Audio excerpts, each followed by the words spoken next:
breaking the game without actually breaking the game. Right. Which is fine. Okay. We are live, maybe. Uh-oh.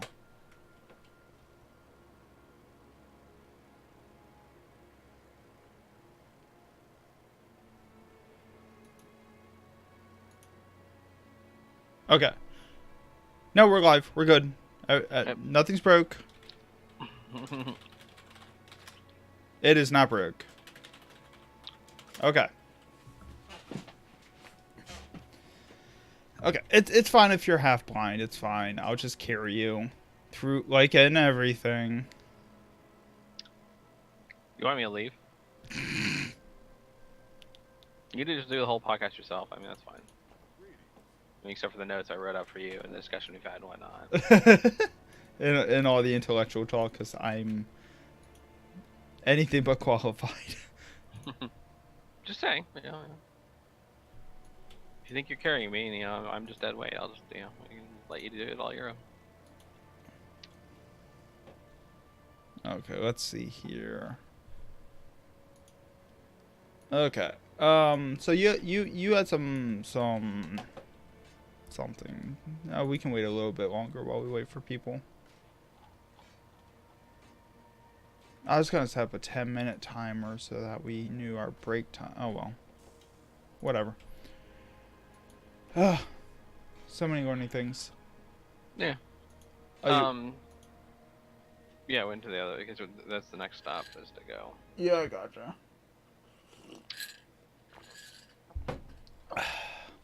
Cartoons. I have like no audio in here. So what's your thoughts about Blue Mage then? What's your thoughts about Blue Mage? I love it. Well, okay. So on an emotional level, I love it. On an analytical level, I feel like it's an incomplete feature.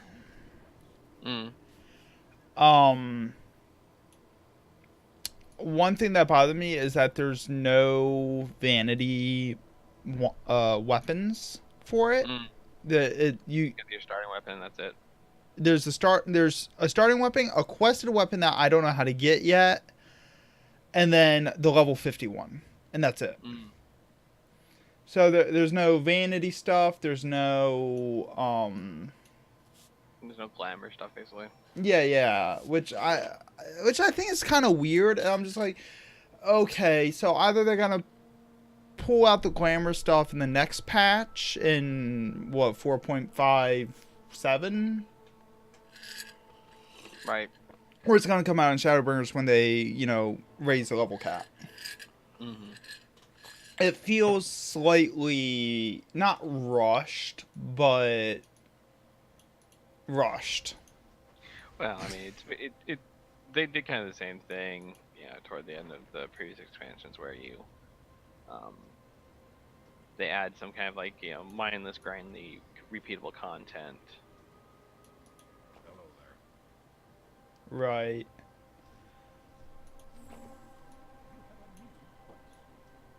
And then it's just whatever it is. I'm hoping that this is more than the past iterations of, last second, end of life content for the expansion.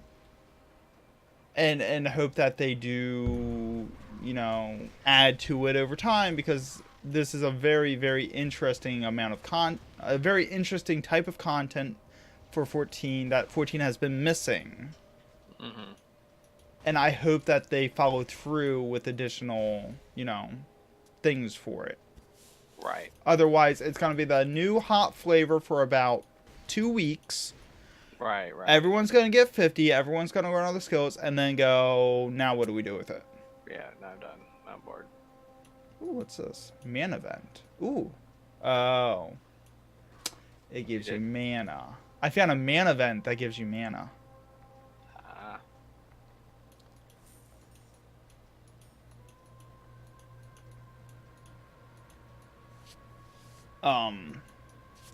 But that because day one I have all overworld skills already. Yeah, he said.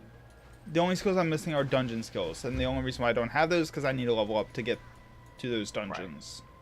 Right.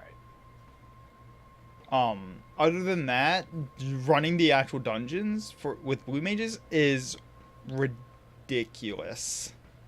Right. I ran Tamtaro with 4 blue mages, and we one-shot every mob in the dungeon, and then just casually walked our way over the boss. Oh, this is a phase beast that's gonna open up one of the portals. Got it.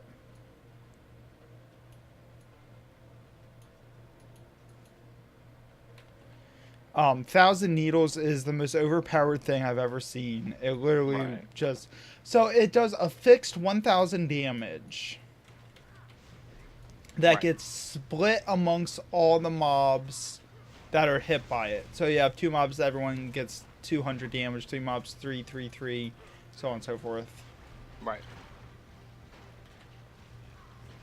Are you getting melted?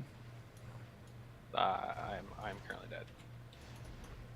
Oh, Well, that's too bad. I'm such an asshole.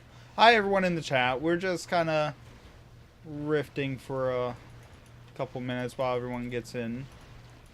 How's everyone doing? Ow. Did you die again? No. Uh-huh. You okay?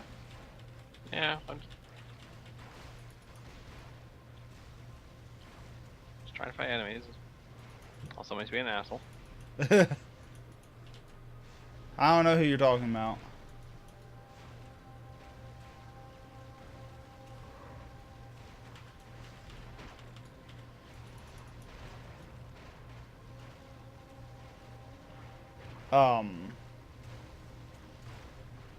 So yeah, I think Blue Mage is really interesting, but it needs additional maintenance to really bring it to life. Right. Like it's a start, but it's not the whole thing. It should right. be. Right. Like if they raise its level cap to 80 with Storm Shadowbringers, there's going to have to be some overworld content where Blue Mage can, excel at. My guess, like, there's not gonna be, like, they're not gonna raise it up to maximum level. It's right. That seems to be part of the limited content thing. The other thing then is then they'll have to make new content at its specific level. Yeah, I mean, they have the quest every 10 levels or whatnot, so. Right. Ooh, I got a staff. Okay.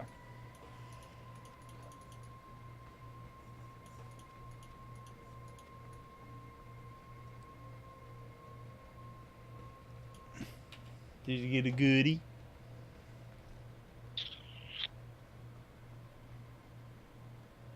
Yeah, I found something potentially interesting.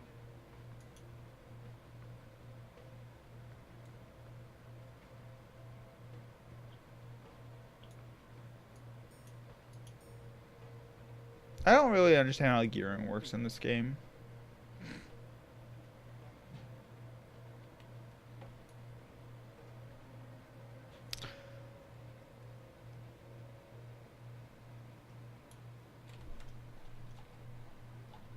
I mean, it seems very simple. I mean, just, I know, I'm just too ADD to sit down and actually read.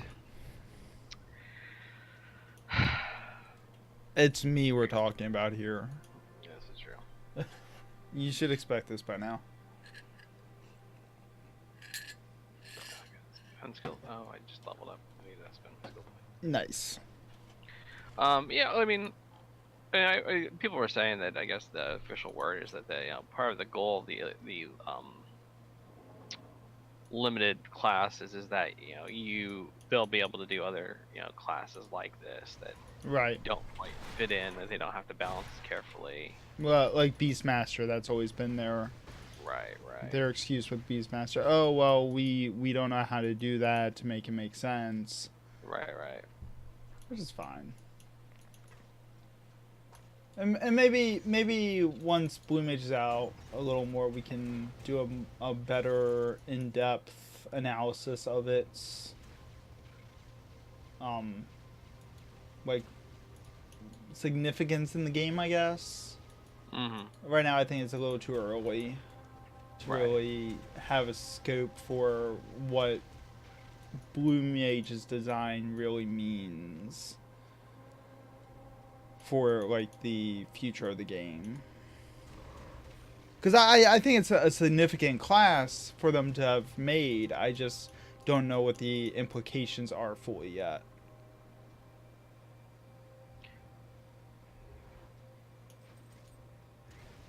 We'll see in future, patches what they add to it, Right. And I haven't even gotten it to 50 yet, so I haven't seen the quote unquote end game for it yet. Right.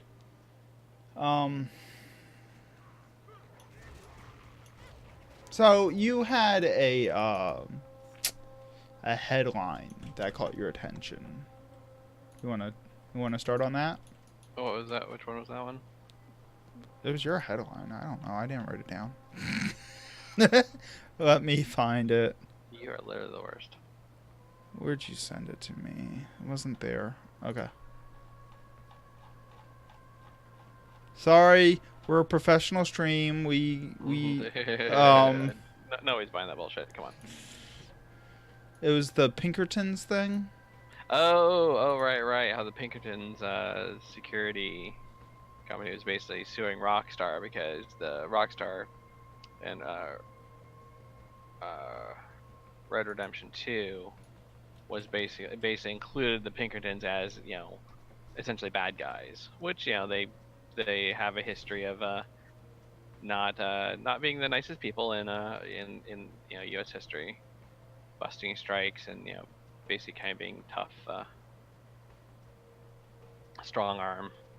So the interesting thing is that basically the Pinkertons have been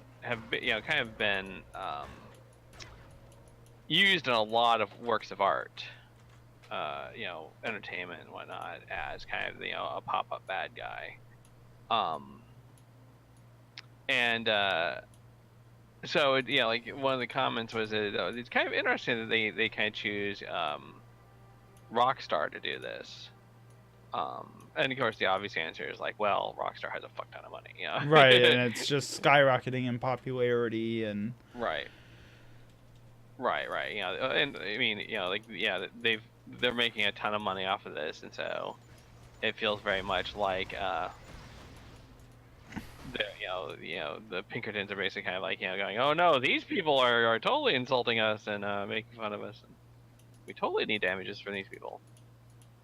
Right. Yeah. I when you brought the article to me, I didn't know anything about the Pinkertons, so I do that research thing that I don't usually do. Right. And on the wiki page, it has a list of media appearances or references in media, and it's just the list just goes on and on and on of them being used as a bad guy or used as a reference character, or used as a time traveling some mercenary or something, Right. I'm just like, really? You guys are gonna pick a fight now? I guess the game must be making enough money for you to want to sue them. Right, and that seems to kind of be the case here, is that they're it's making enough money that suddenly it's kind of a juicy target to sell Mm. to or to sue. Yeah, I was reading. Apparently, the main protagonist for BioShock was supposedly a Plinkerton. Yeah. Which I didn't know that, and I'm like, you guys didn't go after BioShock. Which that actually made me a little curious if they even knew what the heck BioShock was. Right. Well, I mean, maybe they didn't. Maybe that's why they didn't sue. But yeah, it's one of those interesting things that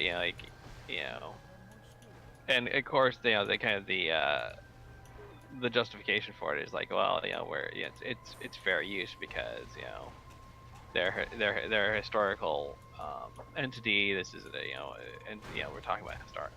It's like like saying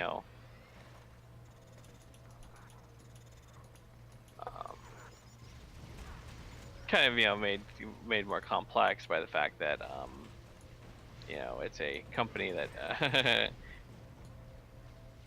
wants to try to protect its image. Right. Still trying to kind of do business today. So, for anyone that doesn't know who the Plinkertons are, they were a notorious organization known for crap. What was the term? Strike breaking. Strike breaking. So, if a union went on strike, they could be hired to come in and end it. Right. Basically, through intimidation and whatnot, they'd basically come in and end the strike. And kind of and they were kind of like involved with a lot of other kind of not too popular behaviors. Quote unquote enforcement. Right. I mean, but even now they're basically like a security consultant firm. Right. Well, I mean, and they do like they'll hire out security guards. They don't. They don't exactly. I don't think they do kind of the physical intimidation stuff anymore. Well, one would hope, but tends to be a little more frowned upon these days. But yeah. Well, get caught. We're talking about America in 2019, though. Get caught doing these things. Fair. Oh, Dejar says a whole bunch of Christ. They were more than that. Jolly Rancher Christ. They were a whole lot more than that. I mean, yeah, they have a lot going on, but I think it's sufficient for the purpose of this to say they were not very nice. They were not a very nice organization. They did not go around helping out orphans and guiding little old ladies across the street. Well, you don't know that. Almost certainly not. Maybe they're like the soft-hearted the gentle giants. Right. Anyway. So Red Dead 2 basically included them as antagonists. And so they decided to sue, where they didn't sue, some other companies that have done very similar things, including the Pinkertons as antagonists. I one of the things I was reading that they were used as antagonists in a Doctor Who episode. Oh yeah. Which I thought that was very interesting. Right. So the reason why this correlates with game industry, other than just involving Red Dead Redemption 2, is we've talked about Trademark before. Right. And that's what a lot of this has to do with. Do they have the enforcement of their trademark to sue over trademark infringement? Which, to my understanding, they don't, because they've never enforced their trademark before, or haven't not frequently enforced it. Right. I mean, like this feels like potentially selective enforcement. That maybe they're going at as we said, that maybe they're going after Rockstar, because they're loaded. Right. The Rockstar made the right amount of money to make it worth suing. Right, right. Instead of them trying to protect their IP rights and their identity rights. Right, right. It's a lot more likely they're coming at this as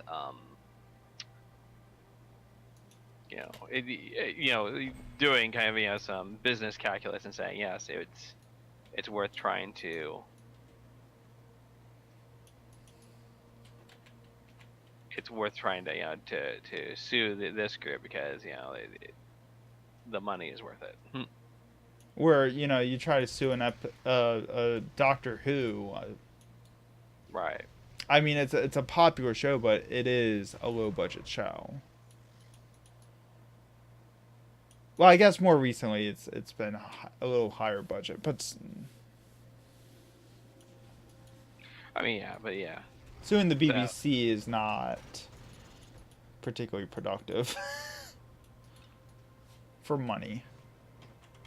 Right.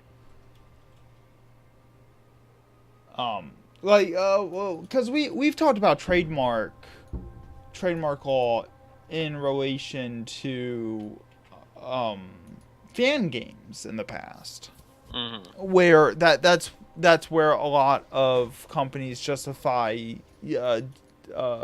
takedowns on fan games is, oh well, we have to protect our IP or we'll lose the IP. It's a threat to our trademark. Right.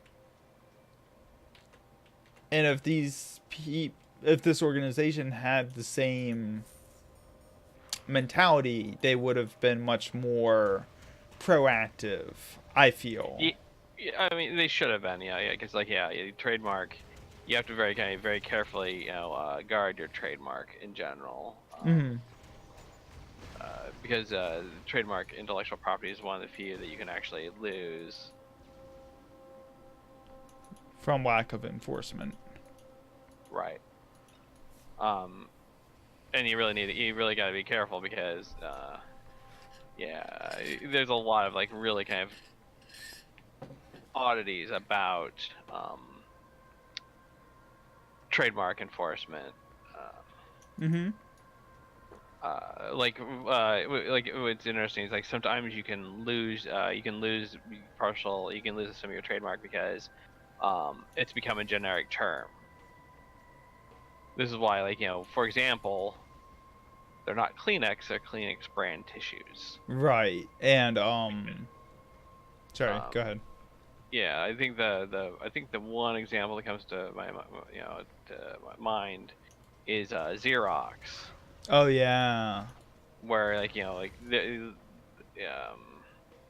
they lost on the strength of their trademark because Xerox became synonymous with photocopying. The Xerox machine need to get this Xeroxed. I need to. Right. And so, I think another one was Tang, because it became synonymous with orange juice. Orange drink, yeah. Yeah. Which actually, I do have a little bit of a funny tangent about that. I was listening to an astronaut on a podcast a couple years ago. And I forget who it was, but he was saying that legally they do not take Tang into space. It's orange flavored drink mix. Right. Because they can't promote a brand like that. Oh, we take Tang into space. Woo, promotional deal. Right. Yeah, everything becomes commercialized, even what astronauts take into space in order to drink properly. It was just a really interesting conversation here, where he's just like, "Oh no, we don't drink Tang. We drink orange flavored drink mix." Right. And he had a whole bunch of them, like Kleenexes. Oh no, they're tissues, and Right, facial tissues, yeah. uh, I think he said that they had Oreos, but they didn't call them Oreos. They were Chocolate sandwich cookies. yeah, something like that. It was just the further down he got on his list, the more just ridiculous it became. Right, right. I'll have to find that list sometime and do a follow up because it was funny. But anyways, But yeah, I mean, so you know, this is kind of the same thing that the Pinkertons are dealing with is like, you know, they they've been kind of selective in how they've uh, enforced their trademark with other work. So you know, like that you know, you kind of have to kind of look at, you know, what's the motivating this time. mm-hmm. The Illuminati. Actually, has the Illuminati symbol been trademarked by anyone yet? Uncertain. Like, That would seem odd, but somebody needs to get on that. I mean, could you imagine a troll trademarking the Illuminati on the internet? How many how many videos he could content strike? well, I mean, usually the trademark office won't give. USPTO, you know, U.S. Patent and Trademark Office won't.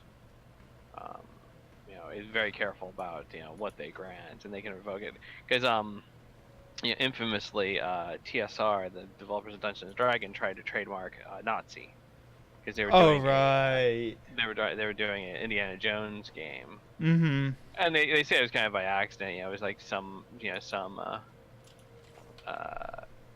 mid-level, you know, person, you know, lawyer just kind of got, you know, a little overzealous about getting the trademarks and their copyrights done. Right, and so. But that's why you got to keep an eye on your lawyers because they will do whatever they want to. If you don't, they gotta justify those billable hours one way or another. Exactly, like that's all they care about.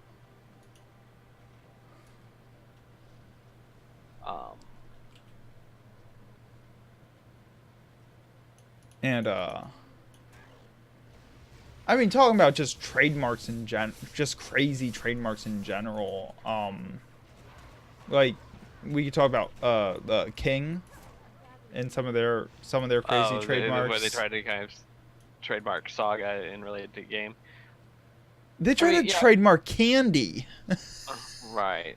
Well, I mean, yeah. I mean, like, you know, it's one of those things. Like, you know, if you can get away with it, yeah, it's great. You know. Right. You know, because like they wanted to. I mean, to be fair, like, you know, they did invest a lot of time and effort into making Candy Crush Saga a big thing. But yeah, but then it becomes like when you get overly broad trademarks.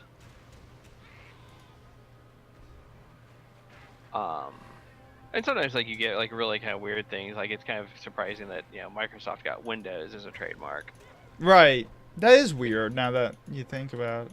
Yeah, because it's a very general term. It's, you know, it was used as a term for, you know, graphical user interfaces for a while. So. Mm-hmm.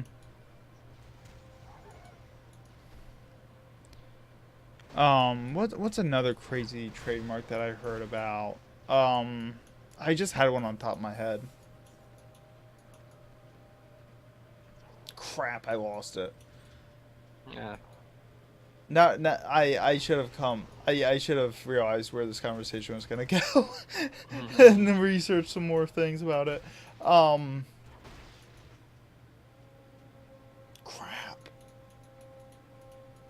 Oh God, what was it? I think EA had tried to file for some insane trademarks at one point.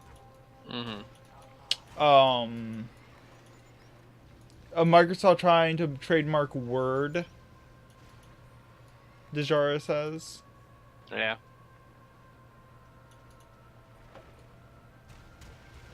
Yeah, I mean, again, like from a business point of view, if you can get that sort of trademark, recognition, that's great. Oh, Rebellion tried to sue Ironclad Games for trademark infringement a few years back because Why? of Sins of a Solar Empire Rebellion. Oh, The expansion pack to Sins of a Solar Empire. right. Or I don't know if it's an expansion pack or just that's the name of that entry in the series. I don't remember. I don't know how their games work. I know there's like 2 or 3 of them, but they all look identical to me. But I play Rebellion. It's a great game. Anyways, and they've been trying to sue them for years over this Hmm. in several courts. Right. They sued them in the UK, Germany, and in the US, and I think Canadian courts as well. Like Mhm. they just threw lawsuits in every court they could get Right. their Right. hands into. Which I thought that was kind of weird and crazy, but it kind of makes sense too if each country has different Right. Right. trademark laws. Right. And it's one of those things that if they can kind of find a venue. That's sympathetic to their Right. side. Because like it's like because it's one of those things like they could potentially be forced to rename because like you don't want to be you don't necessarily want to be have completely different names in all these different areas. Right. So if you lose in Germany, well instead of sometimes you can just do like a German version of the game. Given more international stuff these days, like it'd probably make more sense for you to kind of rename everywhere Mm-hmm. instead of just having the special German name with the special German. But because companies have done that in the past, had have different specific versions for specific markets. Right. Actually, that does remind me of something. I'm not sure if you want another tangent. Yeah, go for it. You know me and my tangents. Germany has censorship laws, Right, the right. different gaming censorship laws, Right. and it just reminded me. I was watching a video talking about the censorship laws in Germany in particular, and you can't have blood or gore in games in Germany. You specifically cannot have violence against humans. Right, right. So they turn And everyone into robots. right, robots or zombies, yeah, yeah. And so like the way they do that is like so like and like you said, basically kind of the misunderstanding of this is basically what you said, like where people think you can't have uh um blood or gore because but that's kind of the indicator Right. that it's attack against a human. Um One of the specific examples I've seen of it was Team Fortress 2, mhm. when you blew up an enemy player, and normally they just turn into Gibbs, Mhm. but in the German version they actually have like springs and cogs that explode out of their body. Yeah, a lot of older games, like you just used to kind of change the color of the blood, so instead of like having red sprays everywhere, you'd have green sprays because there's zombies now. Right, right. I thought that was really interesting. That kind of stuff kind of fascinates me with Mm. just cultural differences, which makes sense for Germany, given their history. Right, right, They're very sensitive to violence against humans, to right people. now. Well, now. Nah, German like I've worked with German companies before, and yeah, they are very much like nope, that sucked. Let's not do that again. Right. Um, and like some of the kind of more vociferous critics about a lot of kind of the when the U.S. has been doing kind of quite morally questionable stuff has been the Germans, where they've been like You guys shouldn't be doing that. We've seen this before. Stop. Right. Right. Um. Yeah, and so yeah, like a lot of times in a lot of older games, you used to have to. Now, like the thing to know is that um, the these things, like, the games are, it restricts what can be sold. Like, Right. if you go into Germany with with a game that shows red blood spurting out of human like targets in a game, you know you're not gonna get hauled off to Right. the concentration. It's did you say concentration camps? I mean, friendly friend camp. Anyway, Friendly tea time camps. yeah, exactly. It just restricts what can be on retail shelves.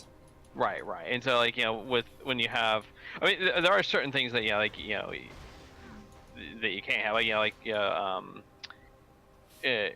swastikas, are kind of like a verboten, we'll say. Right. Um. Actually, another tangent. I'm on a roll today. Hmm.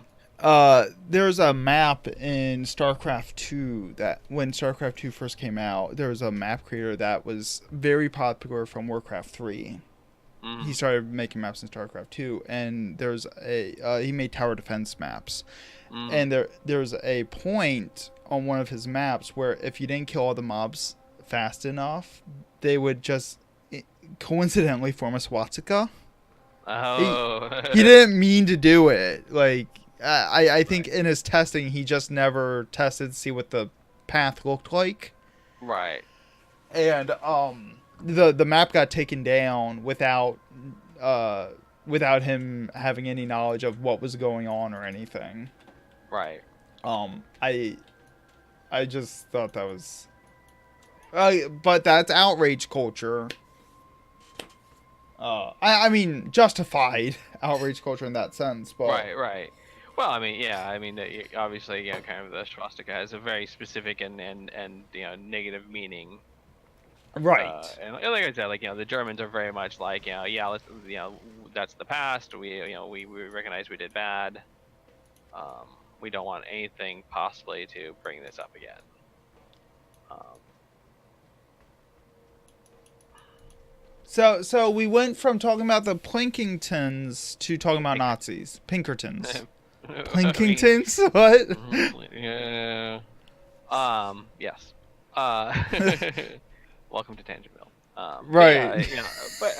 but anyway, so yeah, like, but I think we covered a lot of interesting topics where trademark protection, and then how games have are sometimes divided up by regions based on regional.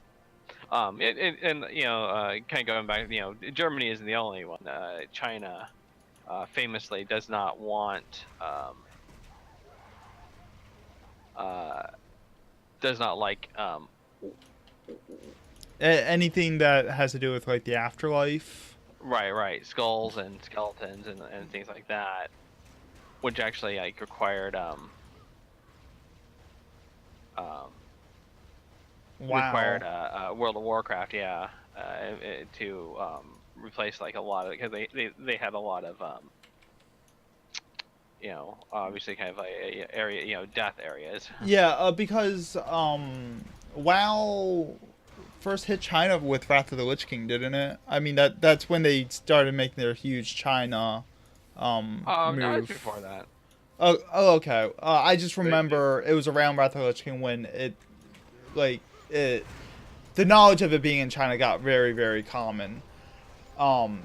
Because Wrath had so many skeletons in it, it was, Right, the right. home of the Mhm. undead. And it was just crazy the retexturing they had to do to appease the Chinese government. Right, right. I think that I think it became more of an issue. Like you said, it became more of an issue for Right. that people kind of knew about. It became more popular to talk about. Right, right. Wait, did I? Oh.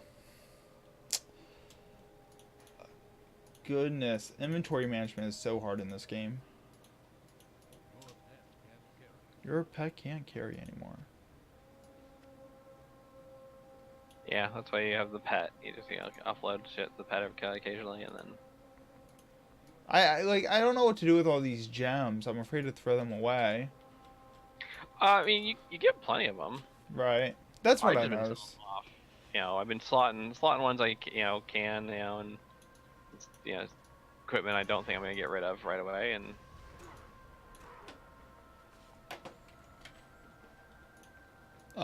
Yeah. So, yeah, I think that was good coverage. I don't have anything else to rant about about Pinkertons? What?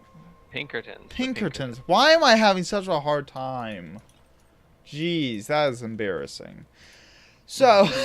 and it's recorded for posterity. I know. Well, this is gonna be the part that I edit out. Yeah. Oh, no. We need to keep this. This is very important. I'll put in the bloopers reel. How's that sound? I mean, if that's the qualification, the whole podcast.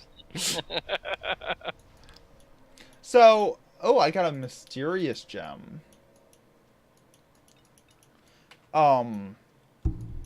We are trying some new formatting stuff. And trying to come off as being maybe slightly more professional and structured. Maybe. So just letting you guys know. If we have awkward, clumsy moments, it's because we're trying something in the background that you really shouldn't know about. It's fine. Everything's fine. Right. We're just trying to kind of organize our talks a bit better so that we can put up podcast, put up the videos a little more organized, because if we're just kind of wandering over the place, then. In other words, I'm trying to edit these later, and I'm losing my mind. There wasn't a whole lot to lose in the first place. Keep in mind. I know, it's a very fragile place.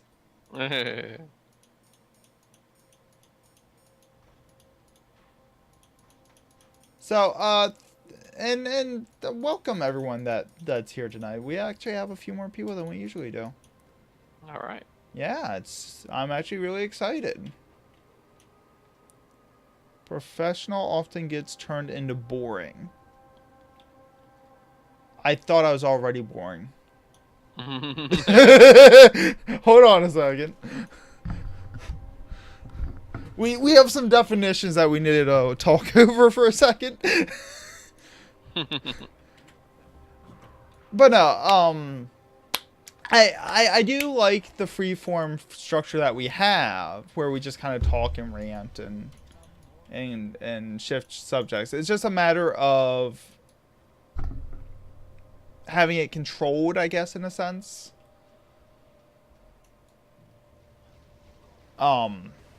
Yeah, and we'll take breaks and just kind of chat with you guys between subjects. We do have a big topic for tonight, which, oh crap, I didn't fix my title on the stream.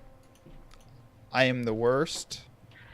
Professionals, ladies and gentlemen. I know. Please attempt this at home. Oh, this is gonna screw me up when I go looking for this video later. You have no one to blame but yourself. I blame you for distracting me. Oh. I refuse to take that blame. Wait, what did I name the title on the stream? I don't even know. We're mostly been talking about the Unity and Improbable stuff, so. Yeah, I just don't know what I don't remember what I named the stream. Because I'm a professional. With the attention span. Oh no, I did it. It's fine. Okay. Should I head in this dungeon then?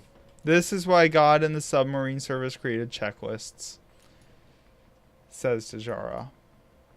Oh, okay. I'm sensing a little bit of sass coming out of my chat tonight. I think you deserve it. I do. That's. Other people join me. I'm saying. That's the issue. I do deserve it. Oh wait, why do I have a message on Discord?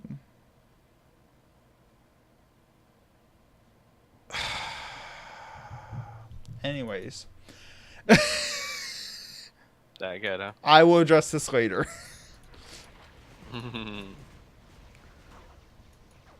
No, just never mind. Nope. I'm not getting into it. This is not the. Ow! I died. Why did you let me come here? Sorry, I'm still. I'm just dinking around at the beginning here. No wonder I died. Jeez.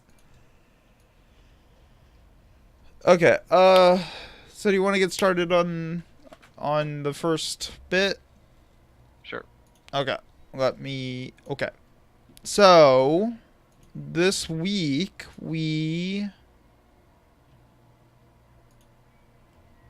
my brain just died. Okay. Okay, I'm starting over. I'm just redo. Time out. Can I take a mulligan? Right. How about I can describe this though. So this week there was two companies kind of in the game development the space that basically kind of got into a contest, we'll say. Of wills. Right. Basically kind of like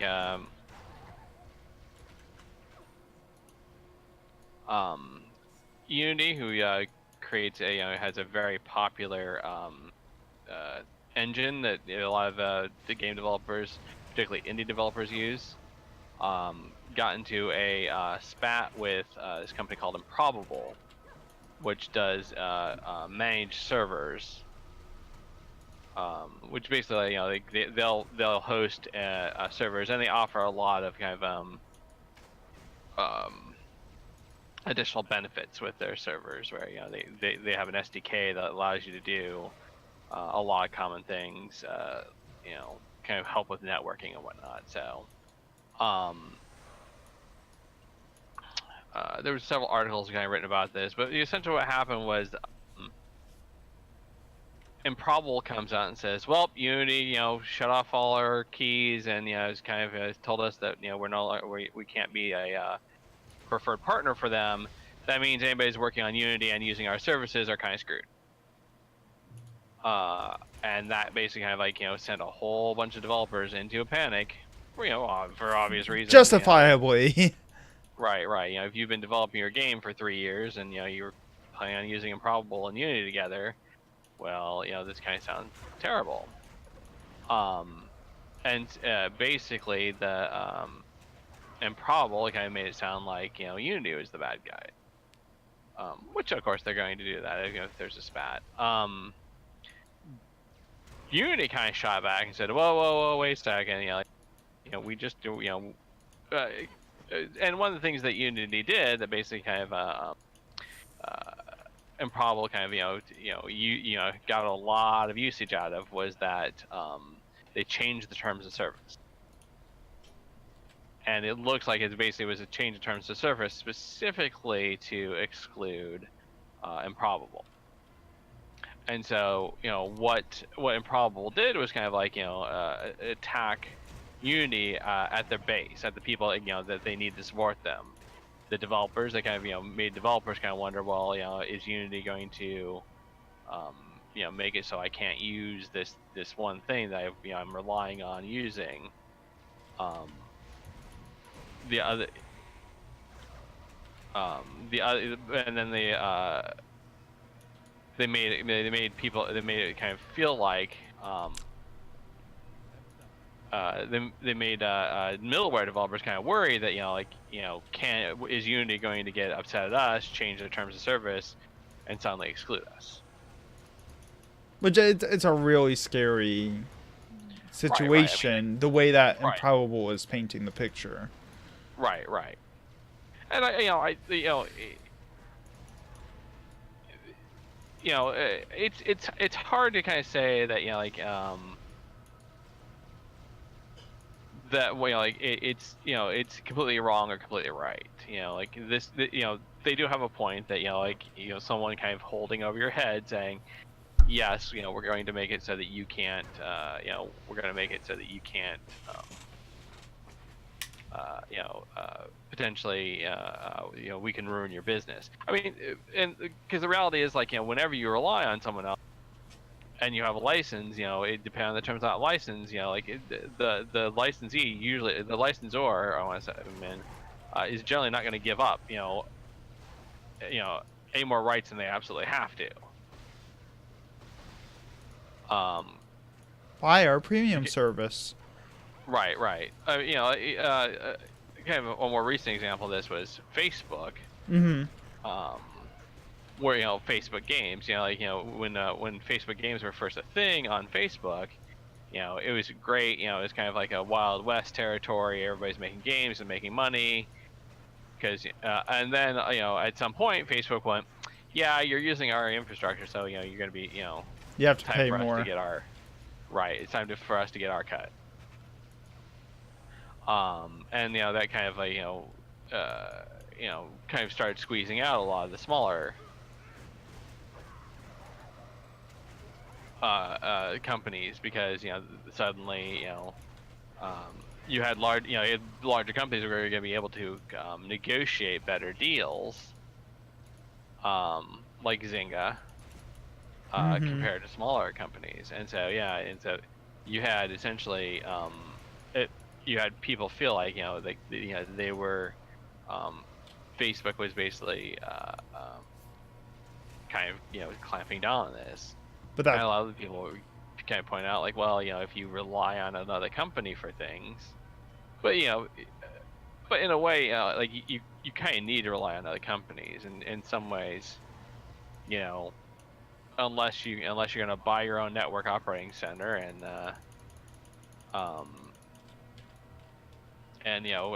build your own servers or whatnot, you're probably gonna be relying on another company to if you want to do anything online. Right, it's kind of like what we're doing right now. We are operating off of a Twitch license. Right, exactly. And so like Twitch, it's very convenient, and and we've seen this before, because like with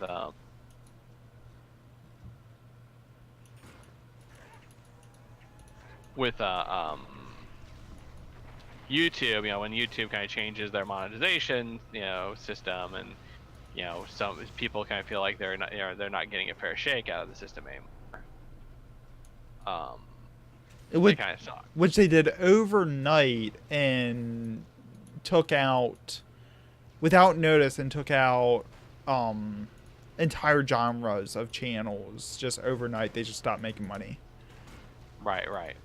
Over a minuscule change. I just happen to know a lot about it. With YouTube, they changed their monetization system from being per view to being per minute watched. Right. And short video channels like animators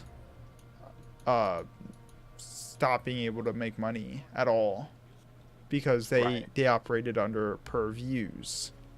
Right. For a 2-minute, 3-minute video, Right, and like this is kind of this is a potential danger. Like it is a risk that if you're gonna run your own business, you kind of have to just keep in mind that you might get someone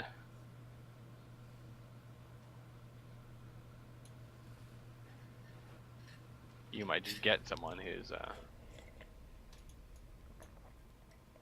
you might get a company that basically kind of decides to change the terms of the bar, like the old Darth Vader, I've changed the terms of the agreement, pray I do not alter them further.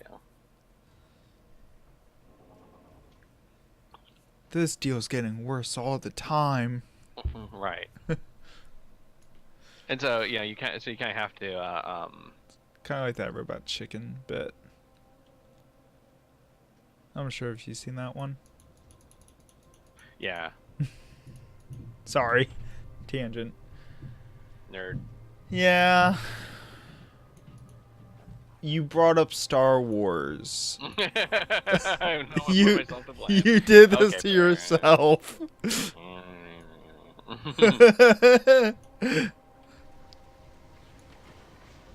But yeah, that's the scary thing though, is that deals change over time when the environment changes, when the ecosystem Right. changes. Right.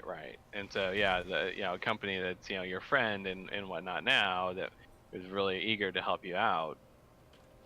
And so I mean, and you know, it's one of those things that like how do you I don't want to I don't want to give a uh, a judgment here say Hmm. oh Unity's good or Improbable's good. Like there's always going to be a lot more going on behind the scenes than anybody's savvy about. Yeah, there's no good or bad in this. It's just Right. It's company like, versus company. right. Actually, slightly relevant, and I hemmed and hawed about putting this in the podcast today just because of the size of things for today's stream. Bungie and Activision split up. They split on their deal, and Bungie was able to keep Destiny 2. Yeah, I mean, like, and there's there's probably something in the specific agreement that allowed them to do that because like if Activision could, Activision would have kept Destiny 2. Like that's what publishers do. They But keep the IP because that's what you're making money off. does that mean Destiny 2 is staying on the Blizzard store? I didn't really look into it in much detail, but I'm curious now. Yeah. It depends.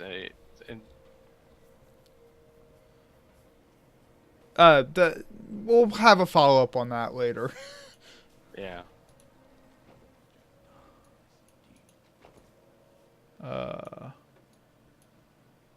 Enter the Tower of the Moon.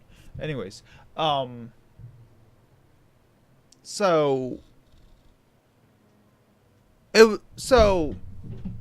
what I thought was interesting was, and I always say, oh yeah, this was interesting. Oh, I think this is interesting. I edit my videos. I know the weird things that I say constantly. It's better if you draw a whole lot of attention to it. I know. It's the best thing to do. I'm going to make a compilation out of it. Anyway. I'm going to make a compilation out of it. It's going to be great. What you were saying. What you found interesting. How Improbable was able to control the narrative. Right. I mean, like, if you look at this from a PR point of view, yeah, Improbable came out looking, smelling like a rose here. They absolutely were able to control the message. It felt like Unity was on the back leg continuously. Unity, was purely reacting, whereas Improbable was purely, basically going on the offensive. Which, from a PR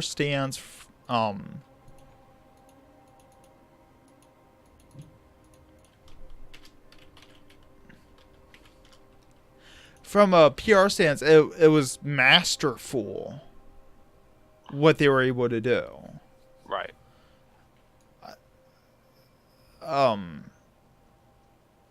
And it was interesting what Unity was saying that I'd have to pull up the articles again, but if I remember correctly, Unity was saying that Improbable had been violating their terms of service before they changed the terms of service, so that Improbable was violating their terms of service. Well, I mean, yeah, like their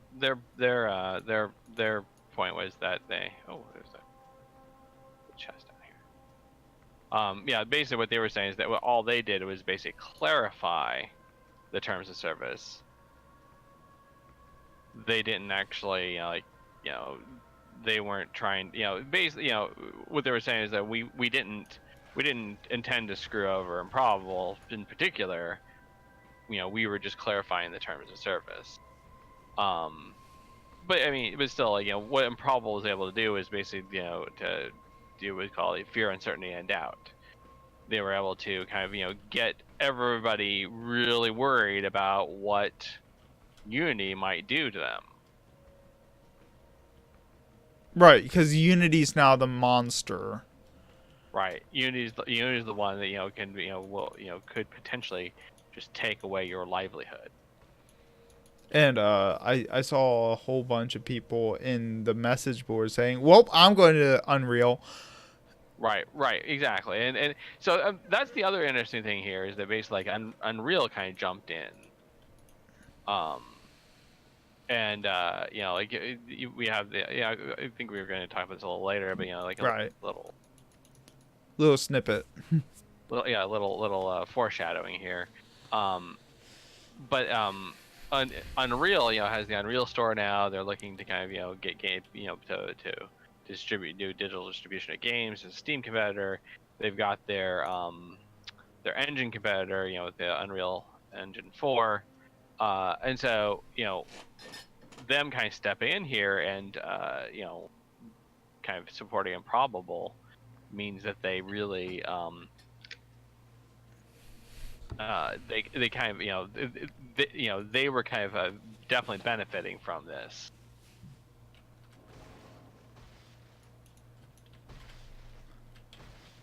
right? Which, and so you look at that and go, right, and so I think the so and so basically kind of the what happened was that Improbable and Unity kind of started pointing fingers at each other,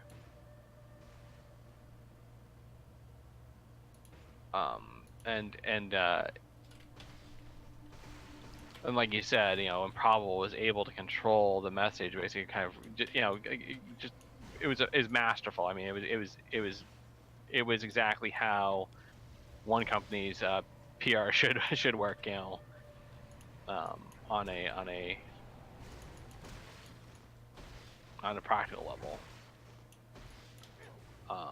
It may not be something that we think of it as all that great. Oops, I got a boss. Oh, I'm coming. We may not exactly appreciate PR and companies fighting. Usually kind of when they get into big pissing contests, can sometimes be really kind of terrible for people. But as I said, this but looking at it from a purely PR standpoint, this is how this should be kind of a textbook example of like how one company did something right. I mean, yeah, it should be in like business PR 101 textbooks in the future. Look at how this company just sunk Unity, just threw Unity under the bus. Right. And Unity, there's nothing Unity could do to dig themselves out of that hole. I mean, I think the best thing that like the best thing that Unity could have possibly done would have been to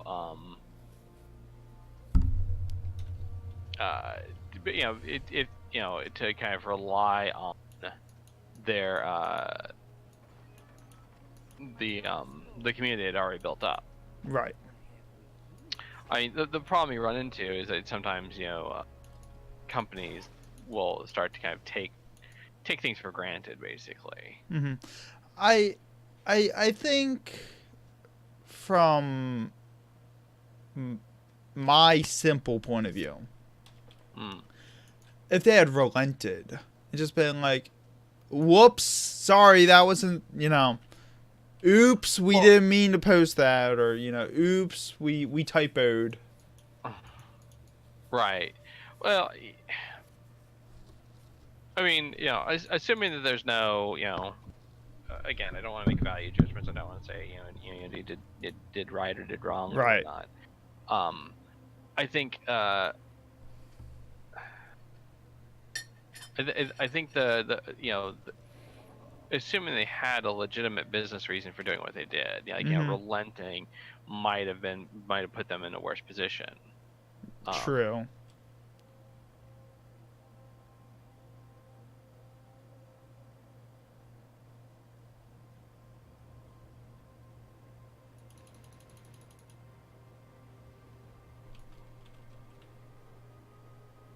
Yeah, for all we know, there could have been other Right. I mean, other things happening that they can't or won't talk about.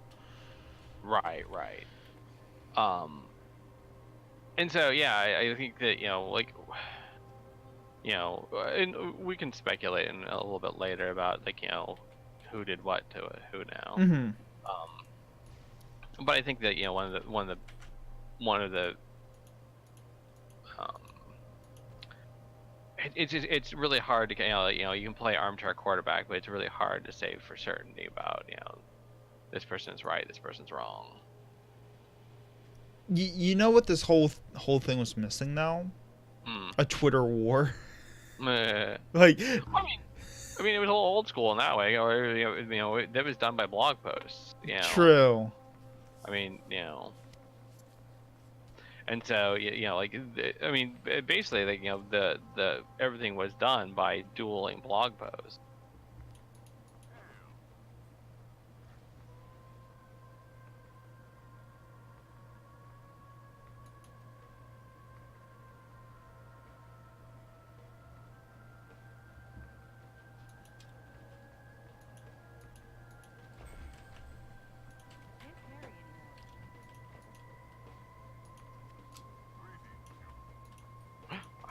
My fame has increased. I'm now liked.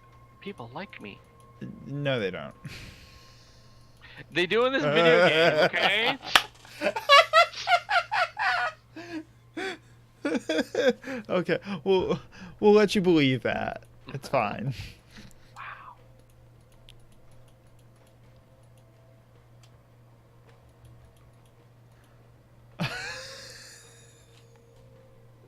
I'm sorry. I feel bad now. You're literally terrible. I am. I don't know shame, but I know guilt. First combination. Right? Sometimes I feel guilty about feeling guilty. Okay.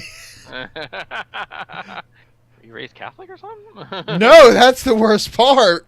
I don't have a reason for feeling that way. If I was raised Catholic, at least it makes sense. And I can justify it to myself. Ugh. So there's a dungeon over here we haven't done yet. Oh, okay. We don't have a quest that goes to the Shadow Crevasse. Did I just go in there? I don't think you're near me. Okay, so... I think there's another dungeon over there. There's, Trox Rift. Do you want to, do you have any concluding thoughts? I think the big thing to kind of keep in mind is that kind of twofold is if you're going to go into business as an indie developer and you're going to have to rely on other companies.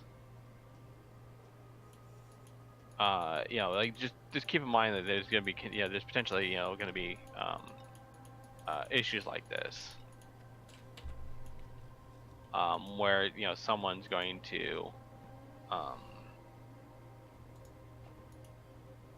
where someone your carefully laid plans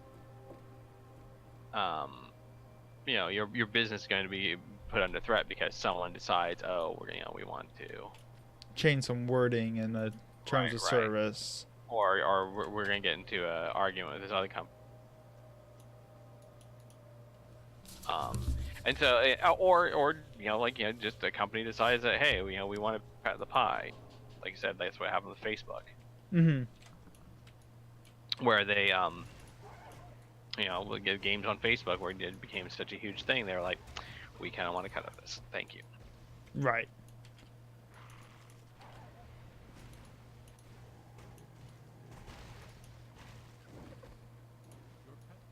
I think that's a good conclusion for just the. So we have this set up that.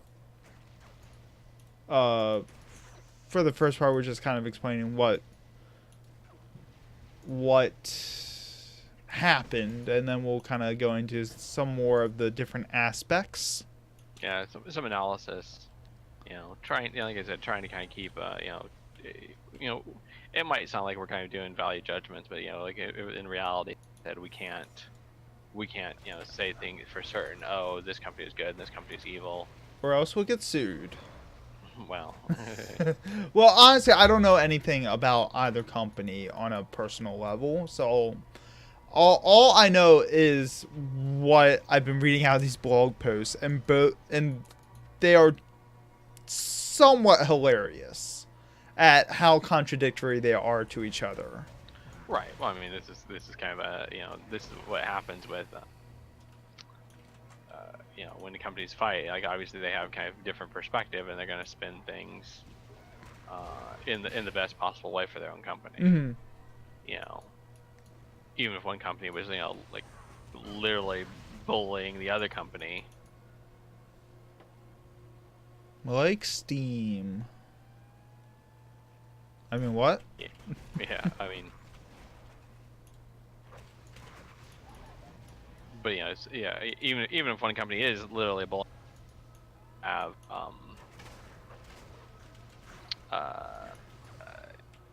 the one company is not going to kind of say, oh sure, we're terrible. right.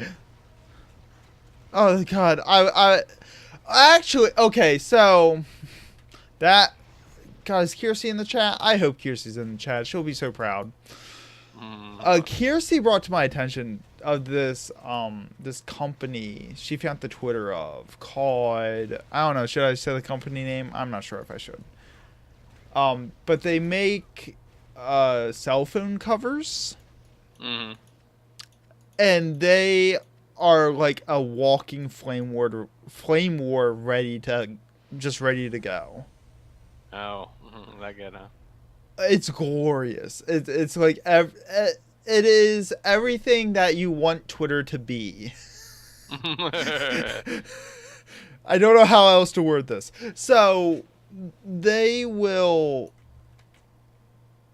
on their Twitter page, their description is sells overpriced electrical tape. Okay. It is just the beginning. And one of the tweets, I got linked a couple of the tweets. Let me pull them up real fast. It'll just take me a second. Because they were right here. I loved these. Okay, so on their Twitter page it says overpriced electrical tape that looks cool. Mm-hmm. And then one of the tweets was someone tweeted to them, why did you price it so that you are 5 cents short for free shipping? Your silence to my tweets is proof that this is deliberate. Okay. Their response to this tweet: by putting the grip at 5 cents below free shipping threshold, you buy more shit and we make more money. That's called multitasking. I love it. It's just so forthcoming, I guess would be the term. And this other tweet was this person tweets to them, none of your products are available in India. The company responds, literally all of our products are available in India. You fuck. Yeah, so they're kind of doing the whole shock right, promotion. Shock value, and we're not here to make you feel good and right. stroke your ego as a customer. We're here to and so yeah, like it's any attention is good attention. Right. And then they had a follow-up tweet. Guys, he blocked us. And you go through their Twitter feed and it's just non-stop the entire way through, and I can't help but love it. Right. Well, I mean, yeah. That's kind of the idea, is that they might piss off someone who is a potential customer, but they're going to get the attention. They're going to basically draw other customers, and people are going to talk about them and promote them. Right. I'm trying not to be a promotional for them. Please contact me though if you want to sponsor us. Yeah, definitely. You know who you are. Right. Oh god, somebody Kiersey, tweet them with this video. Yeah. Anyways, so this isn't a regular topic. This isn't one of our topic blocks, but you know about shock promotionals. Right. I mean, well, like the PR and marketing are two different things, but they kind of do go hand in hand. And so you have, essentially what this company is doing is essentially kind of doing a poor job at PR, but doing a potentially great job at marketing. Right. And they're kind of like the Wendy's Twitter. Yeah. Where the Wendy's Twitter talks about everything except Wendy's. Right. Or like the Sonic the Hedgehog Twitter is hilarious. Sorry, you're gonna say something? Oh, the Wendy's Twitter. I mean, it's probably because you expect them to talk about Wendy's, so when they don't, then that's the unexpected. And that's kind of hilarious.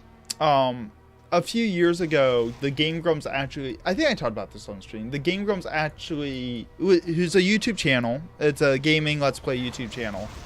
They got Arby's, Wendy's, and KFC into a Twitter war with each other, fighting over who's going to take them to the prom.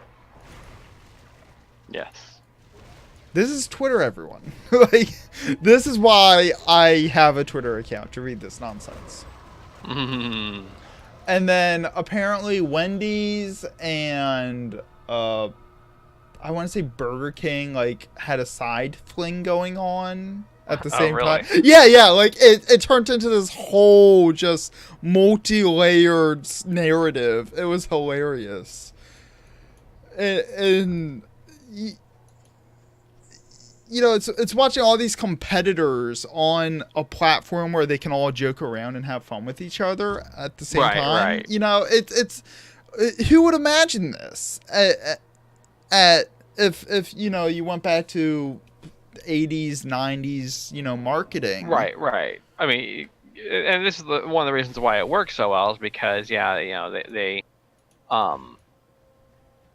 because traditionally PR and marketing has been so locked down and staid and boring, the kind of the wild nature of social media has allowed them to kind of try different things to kind of show a little bit more of a, I wouldn't say human side, but a little bit more of a casual, unrefined side, maybe. Right. Casual, yeah. Informal interactions. Right. It's less about being in a suit and having a tie and, oh yes, we're the best at what we do. And it's more like, hey guys, we made a fart joke. Right.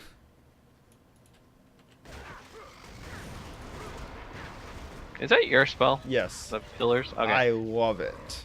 It's kind of scary looking. I wasn't sure if other things were kind of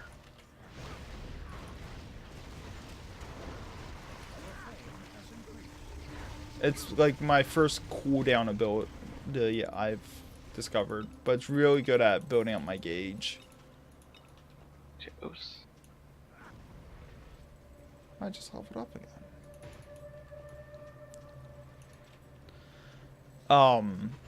I find it really interesting, and there's a few game companies that have had some really good marketing runs in recent years too.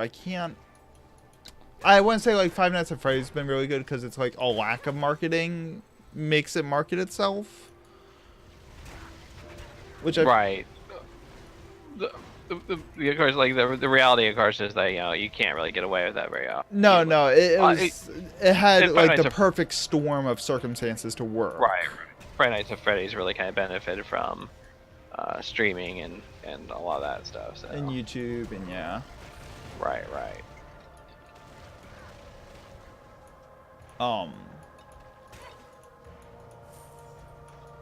We could talk. No, never mind. I was gonna be like, how about that Fallout 76? No, never mind. God, just nah. I don't even know what to say about Fallout at this point. It's like, Bethesda, what were you thinking? From all the stuff that I've heard, I've never played it. I probably won't play it.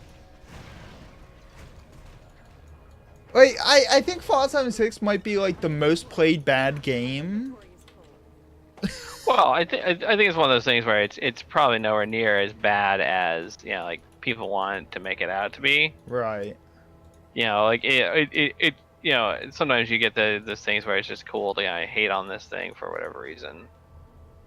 And so I think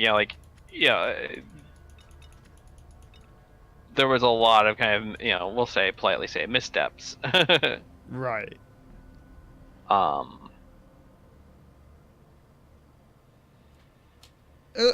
There's a game that came out. What was it that everyone was hating on? And they're like, "Oh, this is the worst game ever made." Blah blah blah. But when I played it, because I like playing bad games, they make me feel like a good gamer. When I played it, I'm like, this game had missteps, but it's a competently made game. It's just It just made some miscalculations on whatever. Right. I mean, Diablo 3 was kind of like that, where everyone was on the hate train for it when it first came out. Right. And like overall, it wasn't horrible of a game. It just needed some minor redesign tweaking, which it got. Right. Well, I think from what I've heard about people talk about Fallout 76, it's kind of the same thing. Like they've a lot of kind of the game, the issues of the game itself, kind of addressed and fixed. Mm-hmm. But it's one of those things that sometimes the initial impression is what's so visceral. Right. Final Fantasy 14 kind of had a little bit of that too. Right. Well, I mean, obviously, very infamously, the 1.0 it wasn't all that popular. It wasn't all great. A lot of the people in my chat, they loved the 1.0 though. Right. There are obviously things that some people were able to take away from it. They said, no, I really liked that thing. Right. And a lot of the people in that, a lot of my mods say, oh, I hope they bring back this particular content that was in 1.0 is my favorite thing. Right. And I can't, and I can't help but be like, yeah, I really hope so too. Because I'd love to experience this thing that you loved. Right.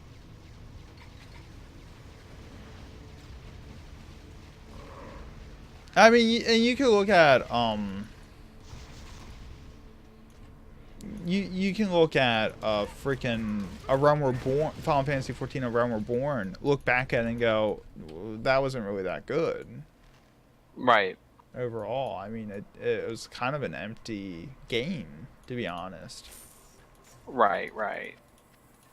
I mean, end game wise, you had like two things you could do. You could raid or farm your relic. Right. Or get a house. grind to afford a house.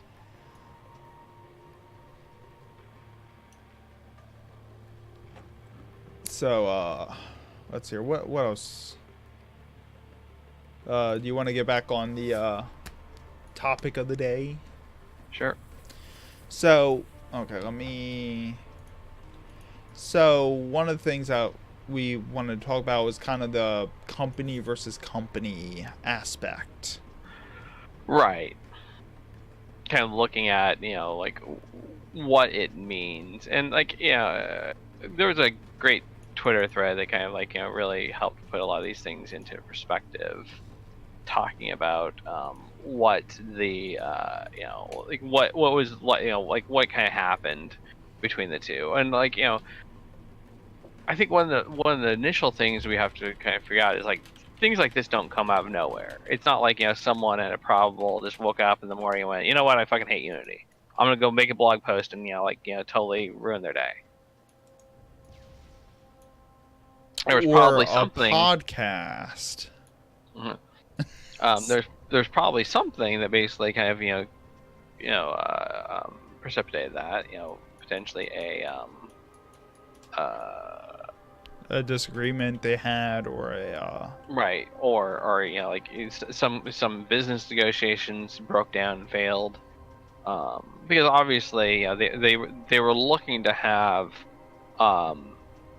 some kind of agreement between them, which would have been great for Improbable to have. right. I mean, and keep in mind, like, Unity is a pretty sizable company. They have a very popular engine. They're very well known. Improbable has a lot of Money. yeah, basically, like, they've gotten a lot of investment money in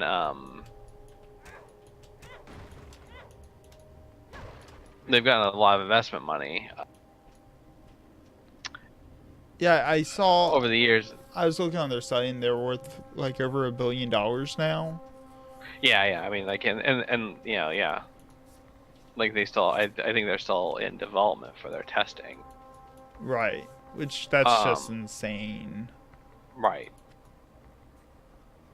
Yeah, and so like so you have these two, not small companies that are kind of basically kind of going at each other then. Probably like negotiations failed. And like negotiations like this, like it usually takes a while before like something like this really kind of goes that far south. Mm-hmm. And so it's this has probably been like literally months in the making. Again, like people kind of comment that the Unity changed their terms of service back in December, and here we are about a month later, and now Improbable's going, well, wait a second, actually, like, this isn't good for us. So there's probably like probably some of the things started going a little south back in December. Just it was kind of flying below the radar. Unity was making some changes to it made changes to their TOS, to the terms of service, to looking forward to addressing a potential issue with Improbable. A lot of times, like there's kind of an unwritten kind of, I don't want to say rule, but kind of like agreement that you don't talk about things like this. An etiquette. Right? Yeah, etiquette. Yeah, that's a good word for it. Kind of professional business. Like like if you get into a disagreement, you kind of handle it, and you don't drag other people into it. But like there's no hard and fast rule about this, and obviously like a lot of times, doing what Improbable did is like the only way that some companies can even get any attention for the problems. Yeah, if Improbable hadn't made their blog post, that probably no one would know about it. No one would know that there's this huge kind of situation happening in the industry, because this can have ripple effects Right, with right. other Well, I mean, companies. right. Although to be honest, it's not like this is a huge issue that like a lot of people need to necessarily know about. Well, people that are trying to make content based off of the gaming industry likes to Well, know. but the thing is like this is not likely to impact people. Right, right. It impacted Improbable, and Improbable, did like the thing that like one of the most reasonable things they could do. They basically kind of like struck out at um they struck out at Unity, and basically kind of like you could look at it as a warning, but it's one of those things that but it's also a warning that obviously it kind of like it serves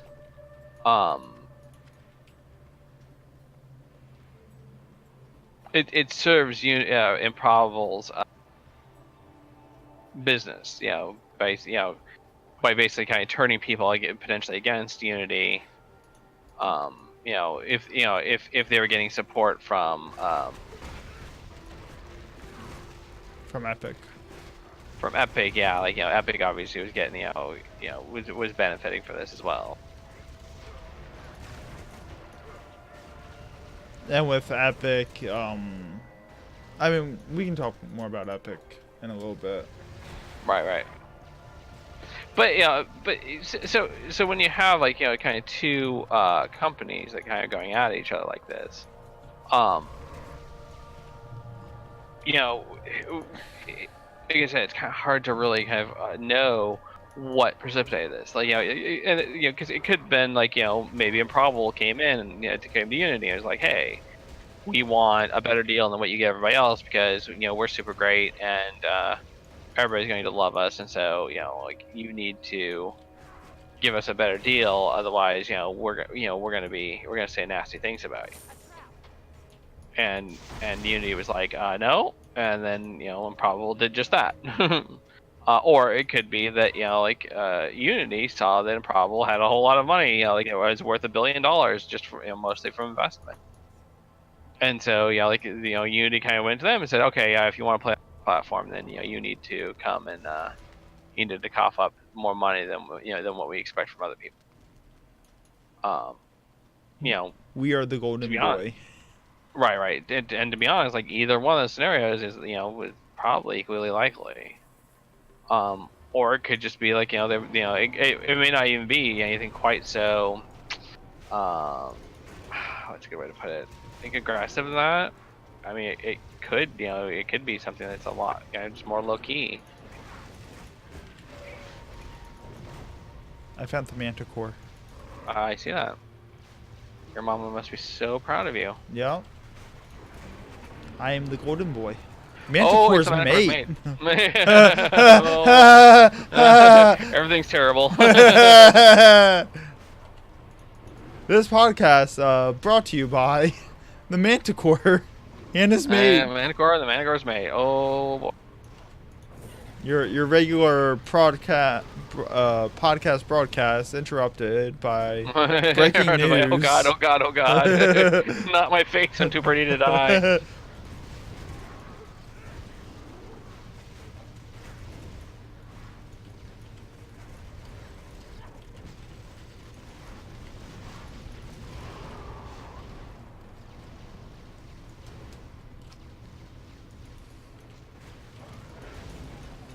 Yay! My fame increased. Who's your friend? Congratulations.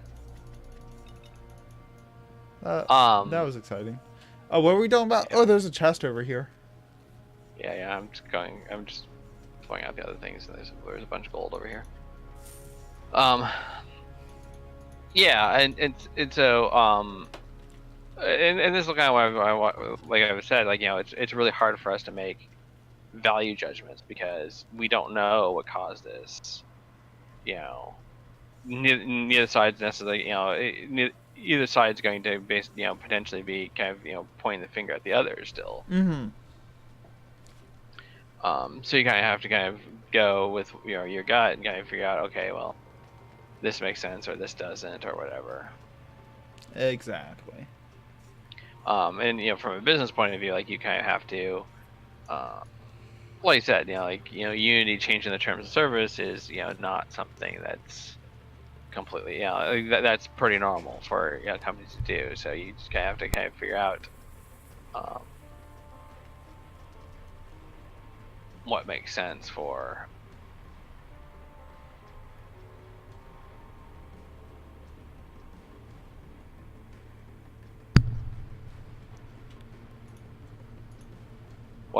your company too. And it's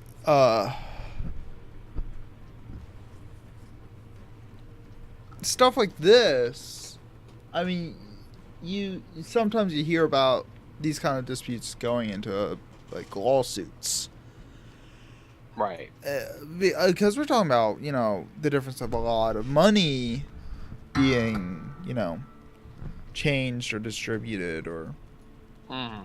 And it was, I think, a smart move instead of it being, oh, well, you're trying to screw us over, we're going to sue you on Improbable's part, to being, hey, guys, look at what these guys are doing. Right. It was smart on their part. Not saying it's right or wrong, just saying purely from a business point of view, it was smart. Right. For them to take it to public opinion. Right. Because lawsuits take time, they take money. Right. Turning people against another company just takes a few tweets and a blog post. Right. And you kind of, and this kind of very public row also kind of gets Improbable some more attention for their product. They when they like you said, they kind of had first mover advantage. They kind of were able to portray themselves as the victim, and so if people retweet this stuff and talk about it, it can be done in kind of the context of it can be done kind of in the context of, oh, here's a here's a company I hadn't heard about before. I mean, like for example, like you, I'm sure you hadn't heard about Improbable. You didn't know what Improbable did or any of that stuff. So. I'd never heard of Improbable or even heard of Spatial OS. I had no idea about any of it. You sent me this article being like, hey, we can talk about this. I'm going, the hell is Spatial? Like, okay, Unity, right. I know Unity. I'll be on their side. Right. But yeah, exactly. Like, but kind of get, getting, they essentially kind of got their name out there. I'm still trying to wrap my head around Spatial OS, but that's another thing for another day. Right. I mean, the super short version is they like I said, they offer managed servers, essentially hosting, but they also kind of provide services on top of that. A lot of stuff kind of dealing with networking. Mm-hmm. Because they offer an SDK, a software development kit that allows them to if you use that SDK and this basically kind of use their servers, they take care of some of the trickier bits of network coding for you. Right. Just a whole lot of complicated stuff, background stuff that a user on a server would never be aware of. Right. And I think that's where my issue is, because I come from the perspective of a consumer. Right. Right, and most of what it comes down to is it allows a developer to basically better kind of speed up development. Right. Oh, I was gonna Oh, did you? Sorry. trade you a thing, but I Okay. think it Well, might be okay. bound. I'm not sure. I'm coming inside. Yep. Yep. It's yeah. So the interesting thing, like I said, is that Epic kind of stepped into this too. Whether this was kind of a planned thing at the beginning or how they kind of. Huh. It looked like a weapon for you. Yeah, yeah.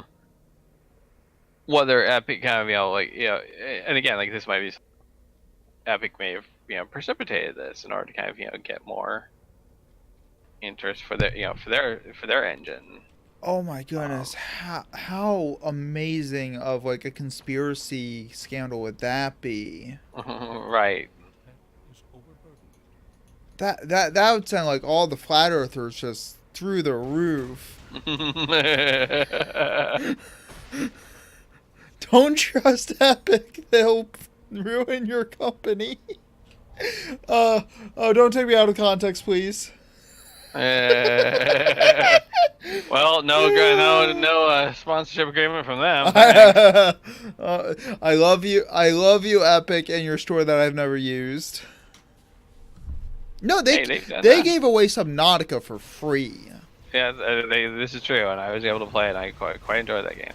Oh yeah, we need to do that thing. The multiplayer thing. Yeah. Yeah. We got that all set up and everything, and then we got Torchlight 2 instead. Hey, Torchlight 2 is fun. I love it. I'm loving this game. Anyways. Yeah, and so, but yeah, whether it was by design or kind of by accident, they like Epic did kind of, step in, show they had a horse in the race, got some more attention, to their store. Right, and the next aspect that we're going to talk about in a little bit is the developers. The Epic as a company is now heralding themselves as setting themselves up to be, oh, we support the developers. Right. Well, one of the interesting things is that both Improbable and Epic set up funds for developers, saying, "Oh, we know that people are going to be affected by this, so therefore, I think Epic set up like a $25 million fund, and Improbable, I don't know if they actually said how much the money they're setting aside. But, I didn't see a number figure anywhere. But yeah, but the concept is basically that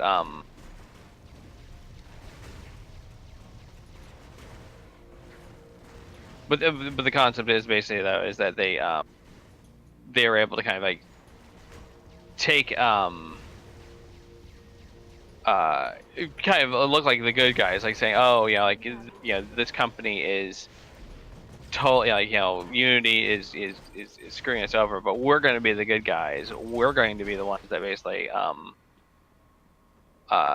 create a fund to help developers that are put out by this, that maybe they have to change, or maybe they have to take a whole bunch more time to let's say redo their game in order to use the Epic engine instead of Unity.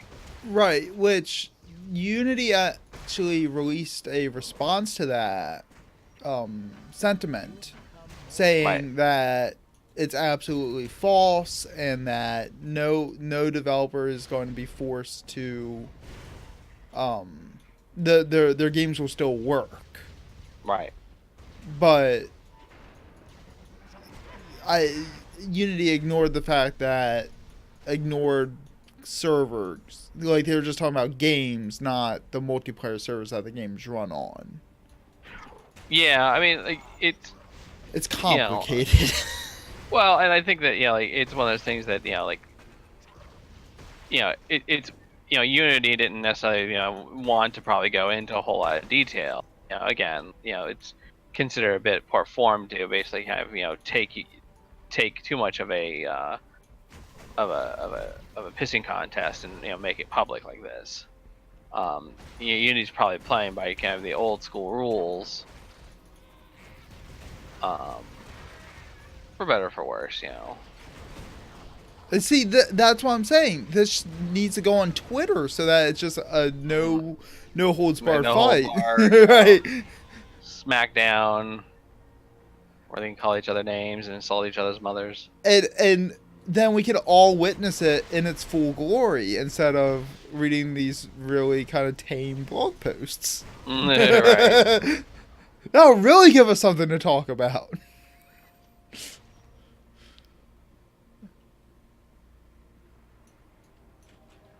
Right, and well, I mean, the other thing too is like, it's generally kind of a bad idea to completely burn bridges, though. Right, because later down the road, maybe they make amends and. Right.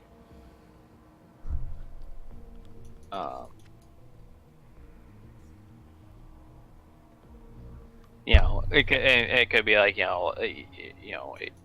if this was just purely PR maneuvering, it could potentially backfire on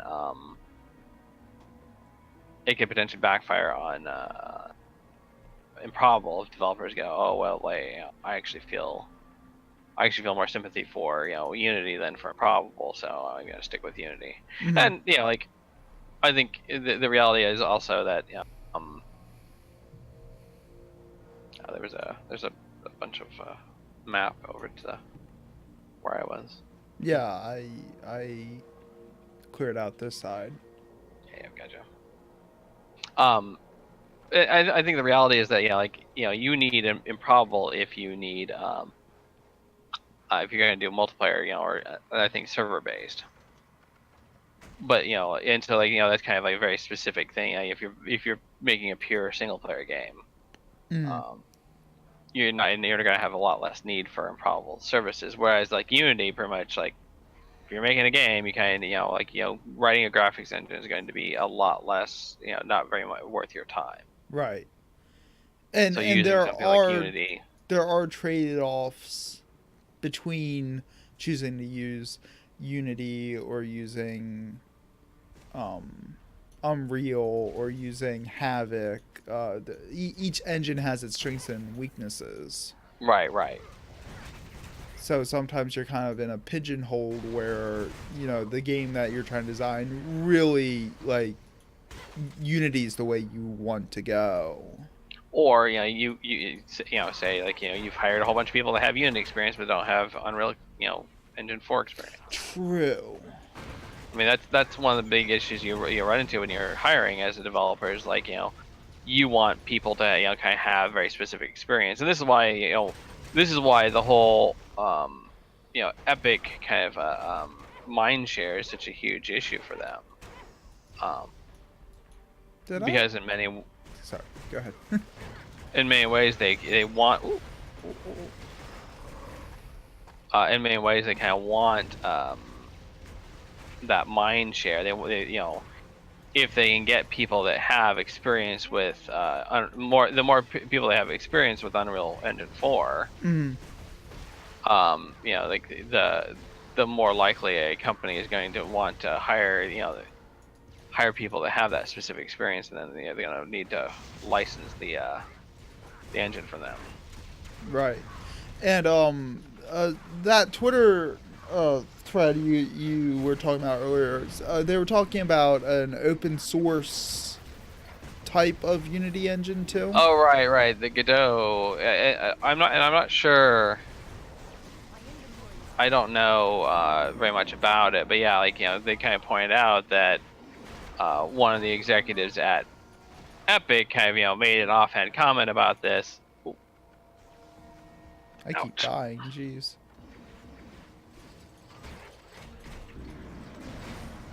One of the executives at Epic made the comment. Right, talking about the Godot engine.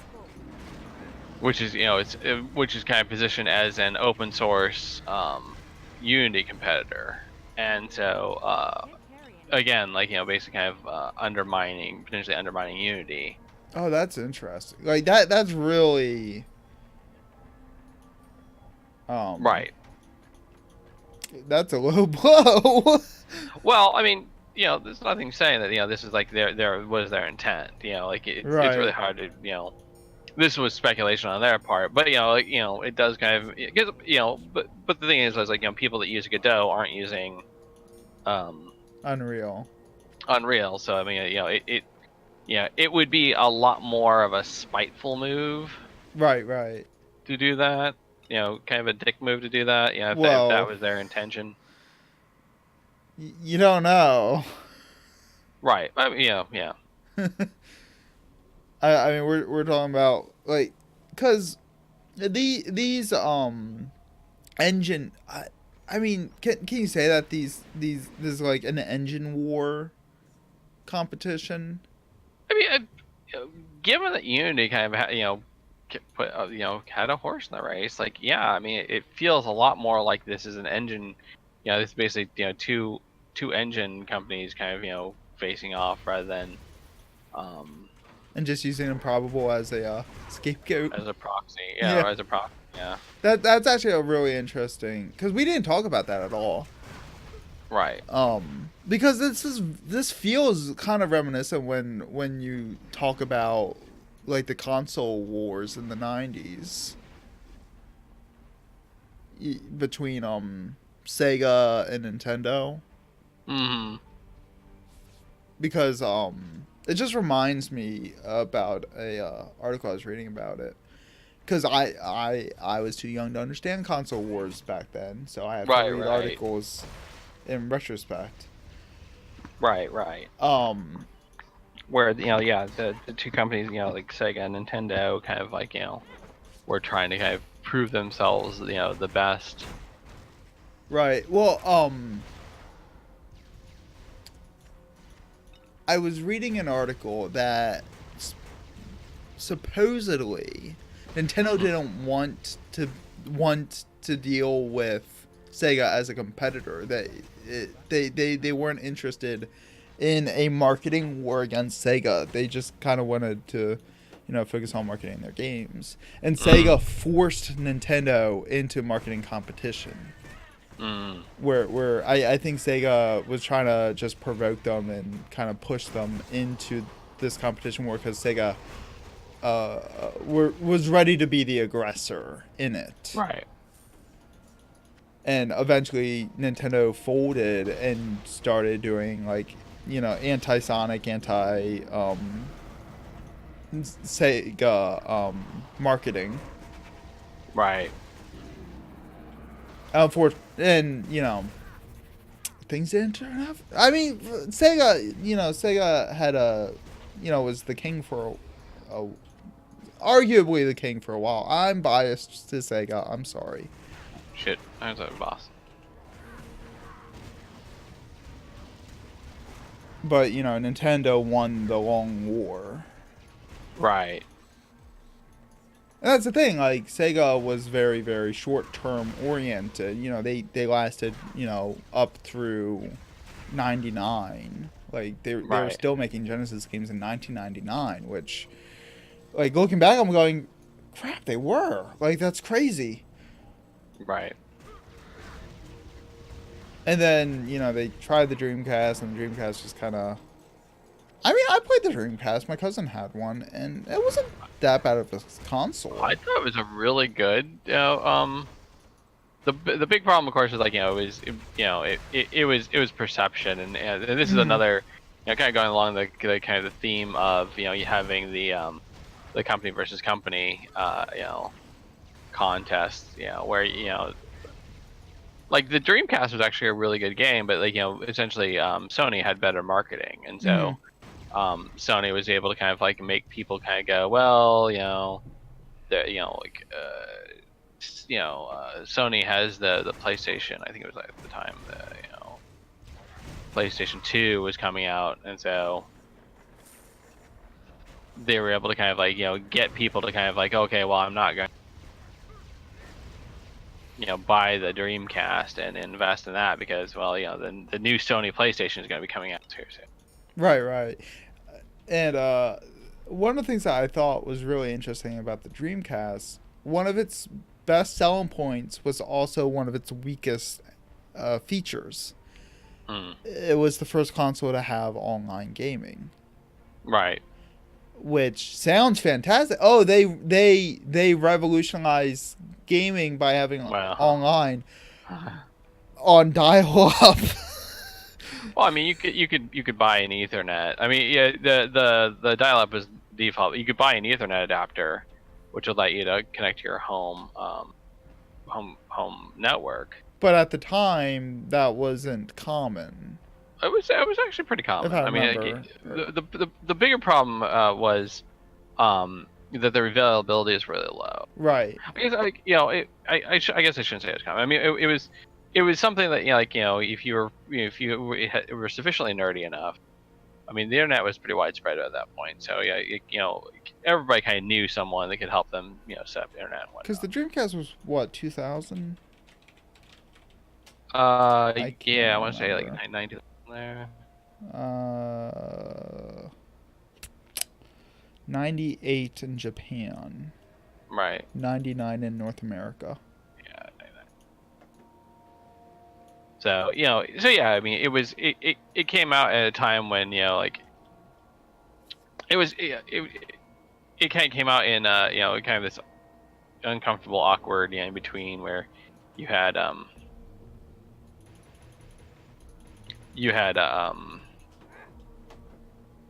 of the change to high speed internet was happening. Yeah, I didn't have internet until 2001 when I got my first computer. But yeah, I mean, and so it's potentially one of those things where they Sega could have done a better job of marketing.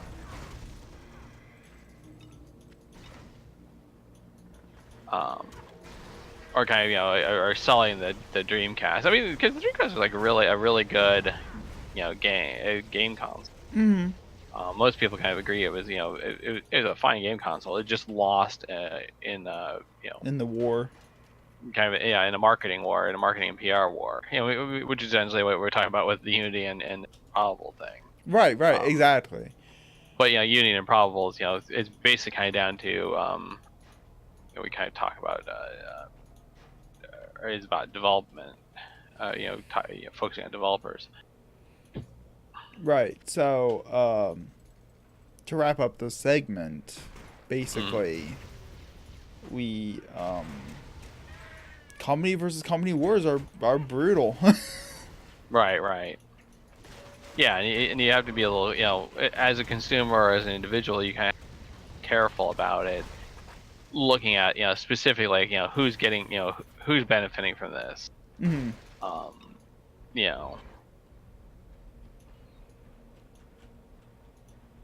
If you look at if you look at the Unity and Improbable thing, like who's benefiting from what got posted? Epic. Well, and that, yeah, exactly. That's so you also kind of have to look at who else. I think that Improbable, obviously, and obviously game companies are gonna post things that put themselves in the most favorable light possible, but right. But I think as a developer, you kind of need to be careful about making knee-jerk reactions about what gets posted or whatnot.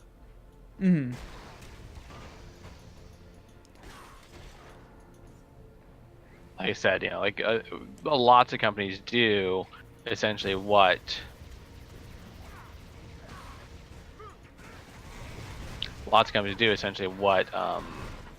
Unity did with changing the terms of service and having potential disagreements with a failed negotiation. Right. And I They really mean, didn't do anything out of the ordinary. Although I think that's kind of what Improbable wanted people to think was that this is completely out of the ordinary. That this put everybody's company at risk. this injustice. Right. Yeah. So I think we covered that pretty well. Yeah. Well, the company versus developer aspect of it in a little bit. Right. So I'm hoping this format's kind of working out. It's kind of feels a little less cluttered, in my opinion, so far. Yeah, it feels a little more focused. I think that like in the past, sometimes we've potentially Ramble. had we'd ramble or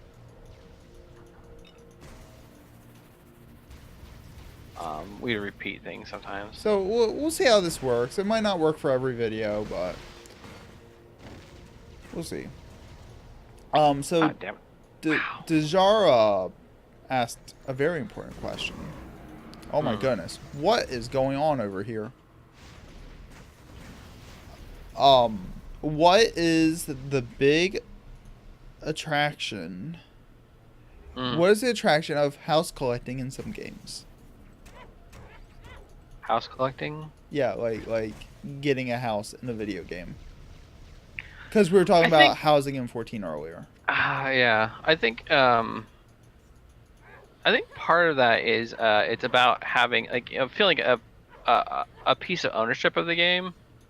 Because this is very important. Like, yeah, I forget if we were talking about this previously or I think we were talking about because we were talking about games. As we were talking about old school games and whatnot, and I was talking about how in Ultima Online, people had people kind of kept around their account for a long time because they had housing. Right. And the housing in Ultima Online was very explicitly limited. Was very explicitly limited, and it was something you could definitely kind of was for show where you could had because all the housing was on the open world. So you bought housing plots out in the open world. You could basically show it off, and it was like a lot of other kind of modern housing areas where the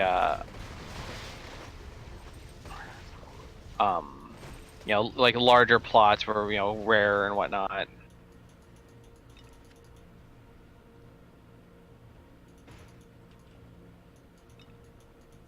And it would cost a lot of money. Right, and so and like if you didn't maintain your house, like it would be freed up. So there was a lot of people that literally just paid an Ultima Online subscription just to be able to log on and maintain their house, even though they weren't playing anymore. Even though it really gave them very little actual benefit. They felt like they had such an investment into the game through this house that they basically like for months or even years, in some cases, people would pay a subscription just to be able to log on and maintain a house, just to say I have this house. And like from a developer point of view, like that's kind of a mixed bag because Ouch. these things can hurt. It's kind of a mixed bag because sometimes you had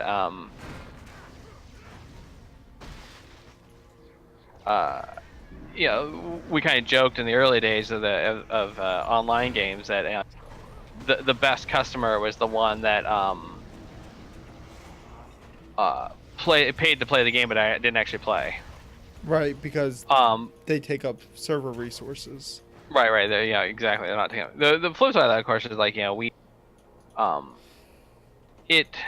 we want having active players adds to the game. I mean, this is one of the things that kind of especially for MMOs like really is an appeal to MMOs.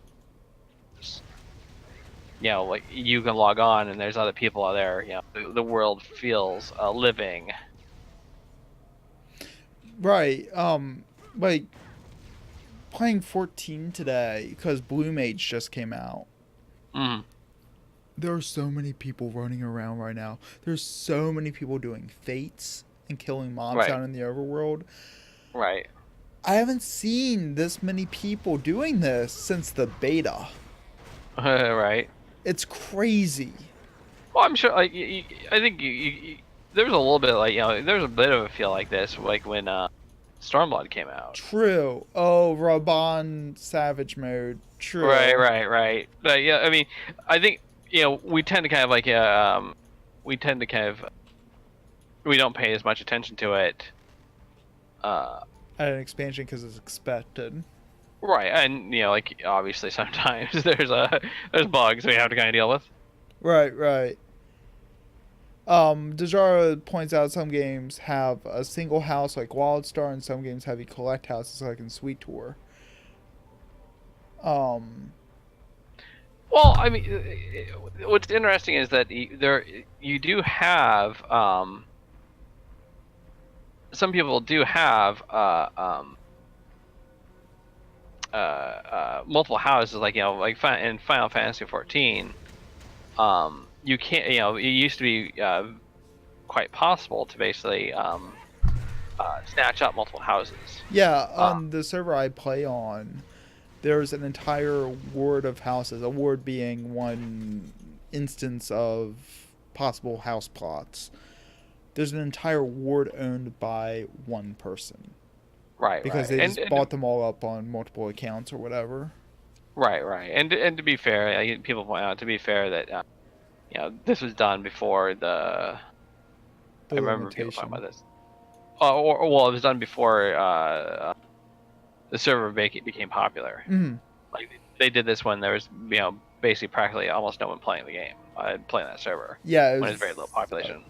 But then when Stormblood came out, or Stormblood, yeah, it was around Stormblood when Balmung filled up, and they started allowing preferred server migrations. People started flooding into Madius. Right. But I mean, and so it's it's not like someone kind of like went in on a popular server and snatch up a bunch of houses underneath people's noses. This is someone when they could, like when there was a whole board free, decided to go in and do it, and so I think like part of it is that there's kind of two elements to that. I mean, one is the prestige of having that. Mm-hmm. That's what I was thinking. The other is like some people just kind of like having different houses. Like I know in 14, like decorating up your house is a big thing. It's expensive. It is an investment. Right. But like if you have a house, and say you decorate up your house all night, well, if you want to try something different, well, your two options are basically either to, rip out all the decoration you've done, which is not just the items but also placement. Like Final Fantasy allows for very careful placement, so a lot of times you can build, very interesting things. You were talking to me about recently learning how to do the floating glitch. Mm-hmm. Like people will make things float in order to Yeah, one of my friends gave me some interior decoration classes in how to do these different bugs and effects, which I don't even know if the floating bug's really a bug or just something that people figure out you could do and the developer's just like, eh. I mean, I would consider a bug because it's behavior that's not normally allowed. Right. Whether it's a harmful bug or not, like I'd hesitate to really kind of say, oh, this is a harmful, this is a terrible harmful bug, and because people doing damage to the game to do this. I mean, as a developer, when it comes down to which bugs do you fix and which bugs do you not, And they have to know about it because Square Enix does housing contests where you can take screenshots of your house, and whoever has like the fanciest house or the best themed house will, win some, exclusive in-game items or whatever. Right. And I've seen the screenshots of those houses, and now that I understand how to do these bugs, they're You recognize the glitch. everywhere. Right. So like the developers have to know that it exists. Like they have. The people are doing this. Yeah. So like, and the fact that it still exists for so long, either it's so far down on their list of things to do that maybe next year, or Right. I mean, yeah. I mean, like I said, like it's behavior that's not necessarily intended, but is it hurting things? Well, no, not really. right. It'd be different like if this bug where allowed you to like place more items than like the item allowance would allow. And the other thing with houses, and a lot of games do this. I don't think Star Wars Galaxies really got into this as much, but giving housing in-game functions. Yeah, I guess Star Wars Galaxies did get into that because you can set up shops.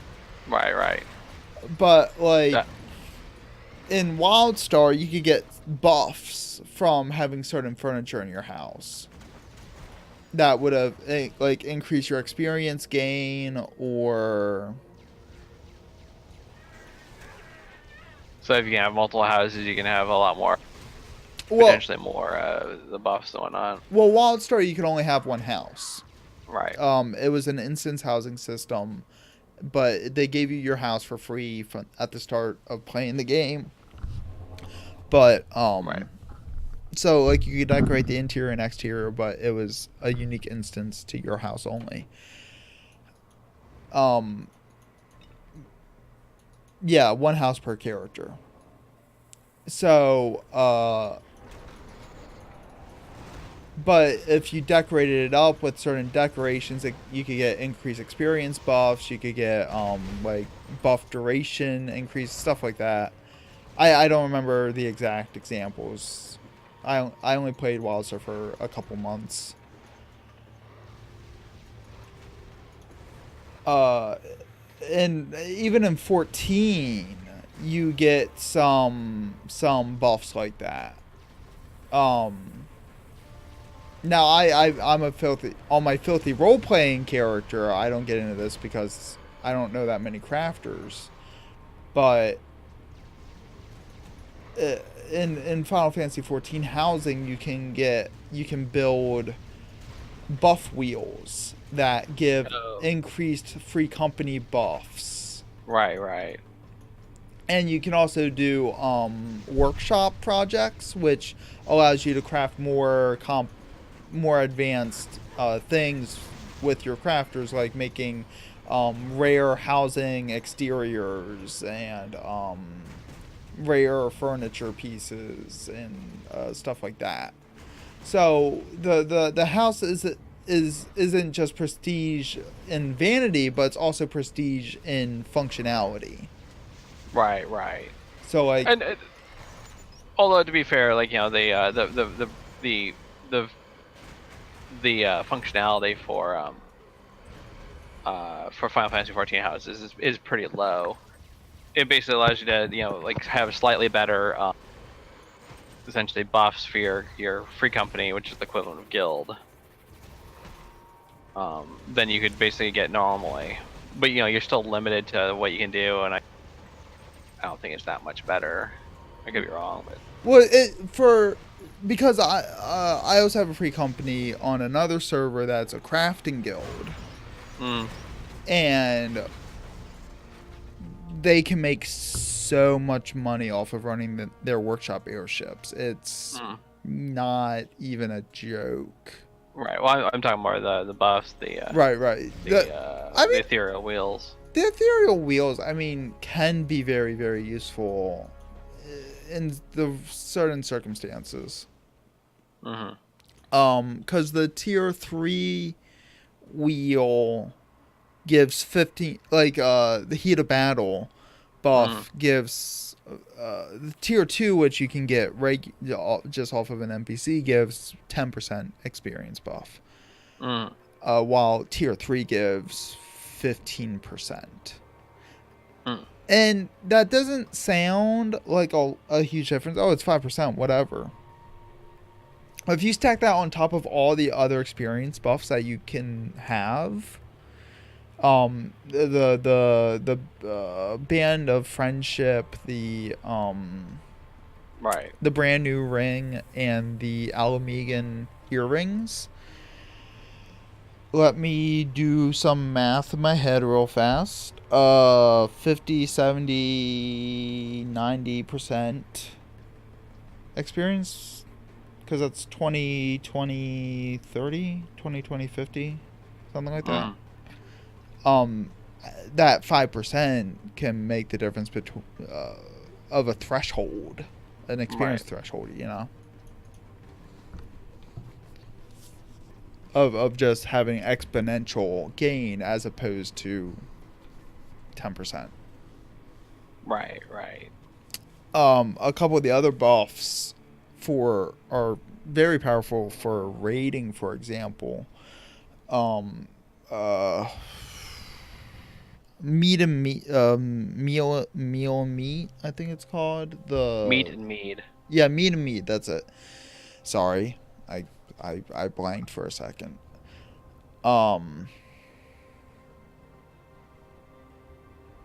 That's a food duration buff. And I can't remember what the difference is. I think it goes up to like 30 additional minutes or something like that. That can save you an extra 10,000 gil for raid night. So that adds up, because that can make it so that one use of food lasts you all raid night, as opposed to having to pop food every half hour. Right. Which raiding food is so expensive. Right. Okay, I'm gonna have to get real quick. I'll be right back. Okay.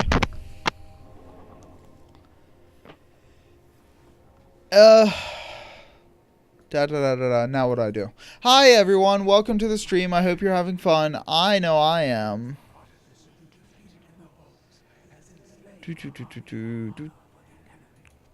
I'm gonna try something. I think... Can I can.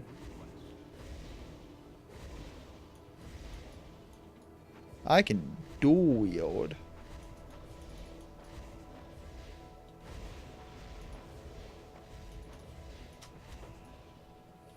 That's neat. So I actually have two houses in Final Fantasy XIV. I have one on my crafting guild server, and then I have one on my roleplay server. And I am horrible at decorating, but a lot of times I get friends to help me with that. That help decorate and give me ideas. Which then that's kind of nice for community. You know, you get people who have a house but don't know how to decorate it. They can find someone who's good at decorating houses, who enjoys it, and they can have some mutual benefit. Maybe some guild gets exchanged, someone gets paid to do it, and it becomes a service. Then they get popular, and then they get commissions for their houses. You know, stuff like that. I'm actually going to go get some tea real fast. I'm dying of thirst. So I'll actually be back in a moment myself. Sorry to abandon you. I'll just be a minute. I promise.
Okay, sorry about that.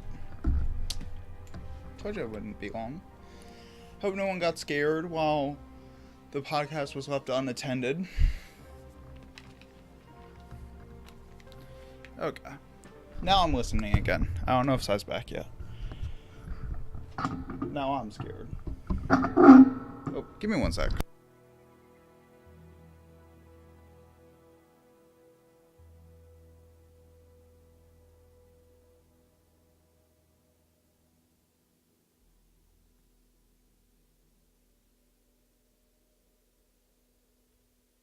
Okay, that's better. My mic stand was starting to come off its anchor. So I wanted to fix that real fast. Let's see here. Talk to person in assault bearings. Ooh, scary. New zones. I'm scared.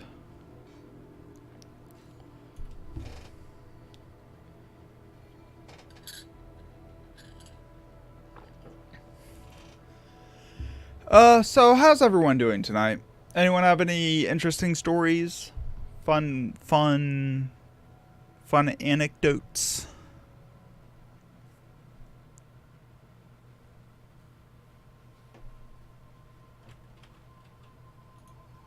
Just kind of chilling out while we wait.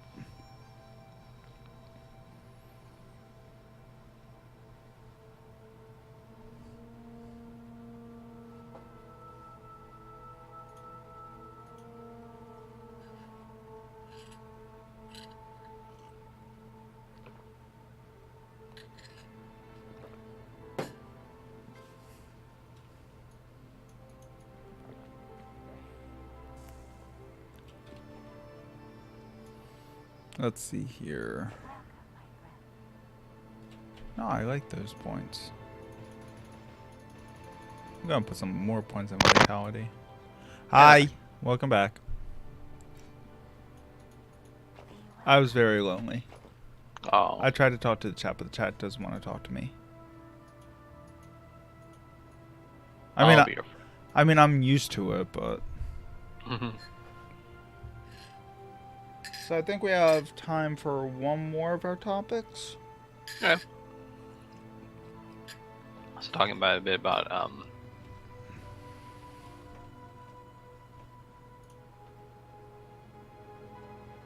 which one do you want to talk about? Company versus developers or Steam versus Epic? The idol of a streamer is a lonely one indeed. The life of a streamer. Okay, that one makes more sense. I thought it was commenting on me idling, which I mean is also a valid statement to be honest. I mean we kind of talked about. I mean we can talk about both of them. If you want to stretch the stream a little longer. Well, we can pick one or the other. I kind of want to talk about Steam versus Epic. Yeah, let's go with that. I mean, because we did talk a little bit about the developers, kind of how developers got were kind of caught in the middle there. But yeah, Steam versus Epic is kind of interesting. I think it's kind of related to a bit about how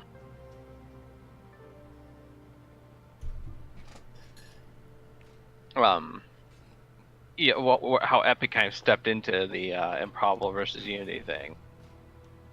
Very blazingly, even. Right. I mean, and I think one of the things that you kind of you kind of see is that Steam was kind of, Epic was kind of really looking like they wanted to have a horse in the race. I think part of that is because they were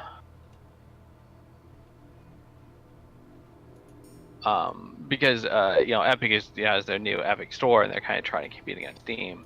And it's kind of interesting to look at why such a thing is happening though.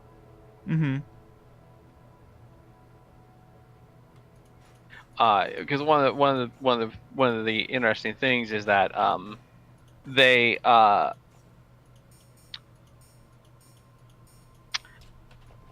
essentially, Steam was kind of like the top dog at the time.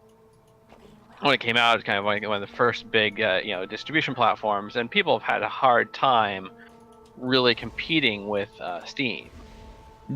Right. Even Yeah. retailers can't. Right. GameStop, at least a GameStop near me, has completely ended PC game support. Like they don't sell PC games at all anymore. Right. Yeah, I mean, essentially because it's just faster, easier, and more convenient to get to get the games on Steam instead. Yeah, it's easier for them to sell the Steam prepaid cards. Right. Which I don't even know how that works money wise. Do they buy the cards from Steam and then resell them? Yeah. So generally, Steam will sell the cards at a discount. So like wholesale. Right, but yeah, basically at a wholesale price. Gotcha. And then basically, the store will basically sell it for a retail price, and they make a profit based on the retail price. Steam potentially loses a little bit of money. Valve will lose a little bit of money from Steam, from basically selling from Steam.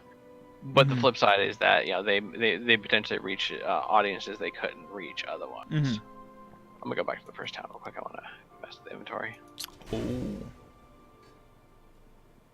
Okay, fine.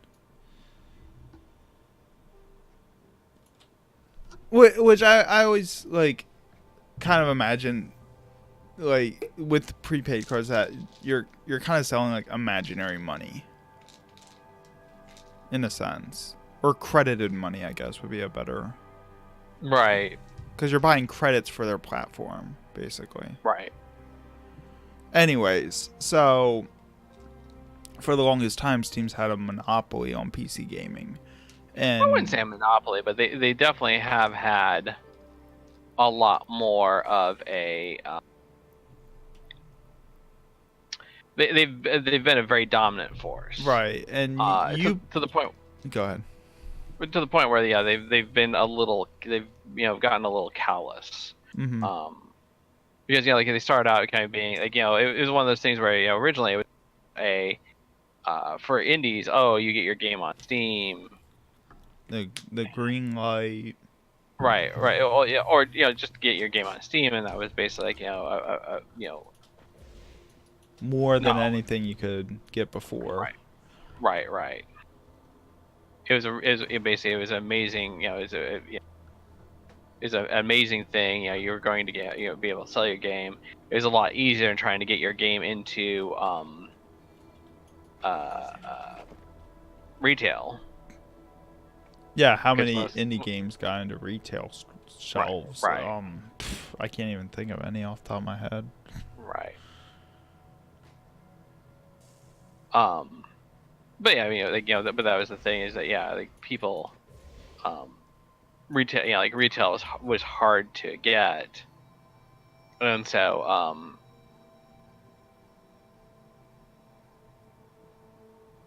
retail was basically hard to get your foot in the door. Right, and so what happened was that as kind of Steam became more and more dominant, essentially, they kind of got a little bit more like I said, callous. That was your word. Yeah. A little bit more, and they focused a little bit more on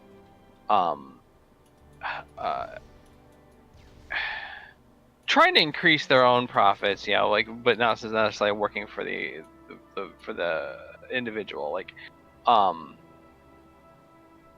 and I mean, they're a business, so I mean, of course they're gonna do that.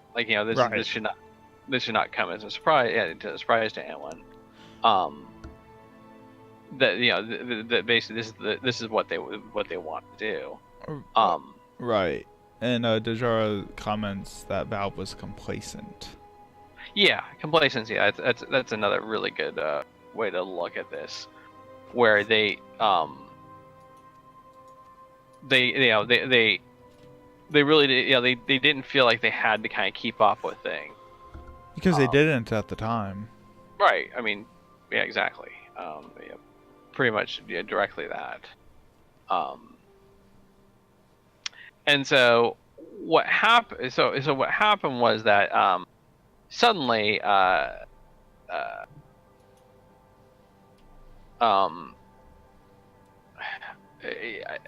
it was. And I mean, this is not to kind of say bad things about Steam. Like, Steam has a lot of good elements to it. It's a very kind of, because it publishes a wide variety of things. Like, it's very easy to have, to basically get the games you want. If you want a game, it's probably on Steam. If you can't find it on Steam, then you probably have trouble finding it pretty much anywhere, really. Right, and I personally don't have digital currency. I primarily have cash at my disposal. Right. So for me to buy games, either requires me to buy gift visas, which I hate because of their surcharge fees, or buy off Steam. If I can't get off Steam, then I deal with it, but I'd rather just buy off Steam because I can get, their prepaid cards, no tax, be happy. Right. And that's just my situation with that. Right. And yeah, exactly. It's one of those things that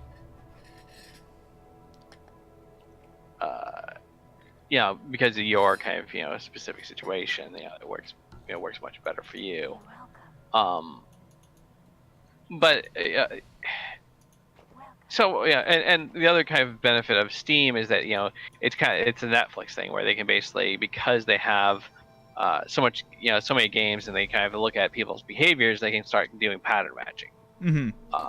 For example, like Steam was like, oh hey, you play a lot of pixel art games. Have you tried Enter the Gungeon?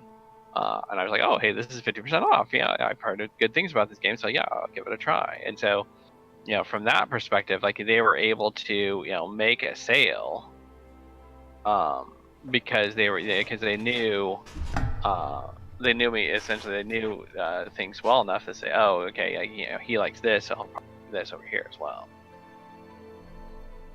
Right. Oh, but it's so much fun when the algorithm gets it wrong too, though. Well, yeah, and so the interesting thing is, like, the algorithm, like, Amazon is perpetually messed up, because me and my significant other at the time used to order from the same account. So it's like, you like art books and, like, really offbeat movies and metal CDs and anime and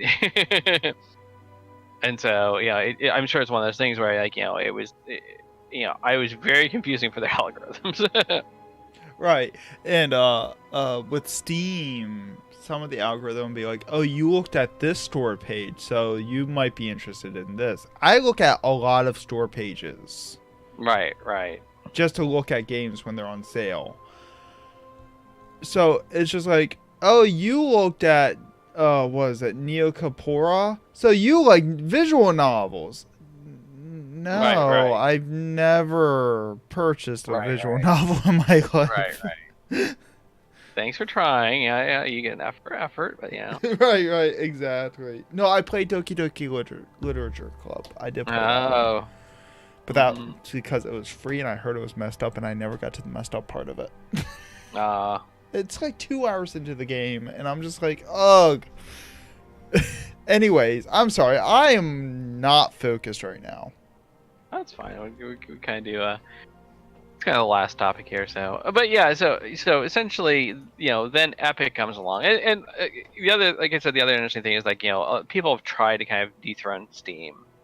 EA had their Origin game and whatnot. You play from Ubisoft, and so obviously, the kind of the latest one to do this has been Epic. Epic basically has their store, and what's really interesting is that I think the thing that they did right compared to a lot of other people is basically they kind of hit at just the right time, they hit just the right time to kind of basically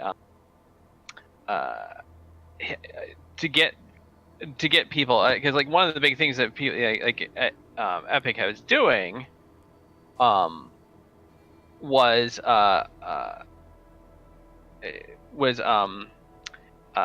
kind of like really screwing over indies, to put not too fine a point on it. They're trying to focus on the triple A's because those are what makes the most money for them.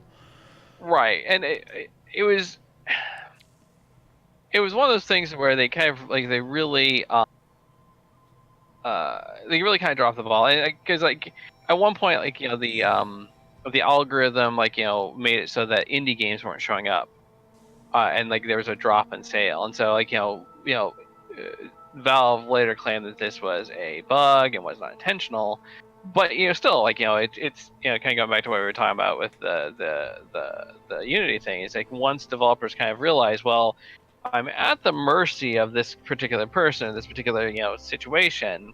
What like how can I not be at their mercy? And so yeah, you had a lot of developers that felt like they were kind of like not necessarily being treated very well. And so yeah, so they got kind of a they basically got kind of like really skittish about this, and they basically kind of wanted to like then all of a sudden kind of Epic kind of shows up on the scene and says, oh, by the way, hey, we've got this new store. And so yeah, and kind of like what we said, at this point now, the Epic basically has is trying to kind of basically kind of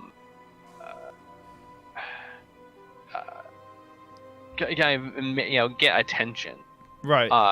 And mind share, not only from developers but also from players. Yeah, because like you when you open up a new store like this, you kind of you have to have kind of you have to appeal to two different groups. On one group, you have to basically kind of appeal to the people that are making the games. Exactly, making games, and then you have to appeal to the people playing the games, because that's your whole point.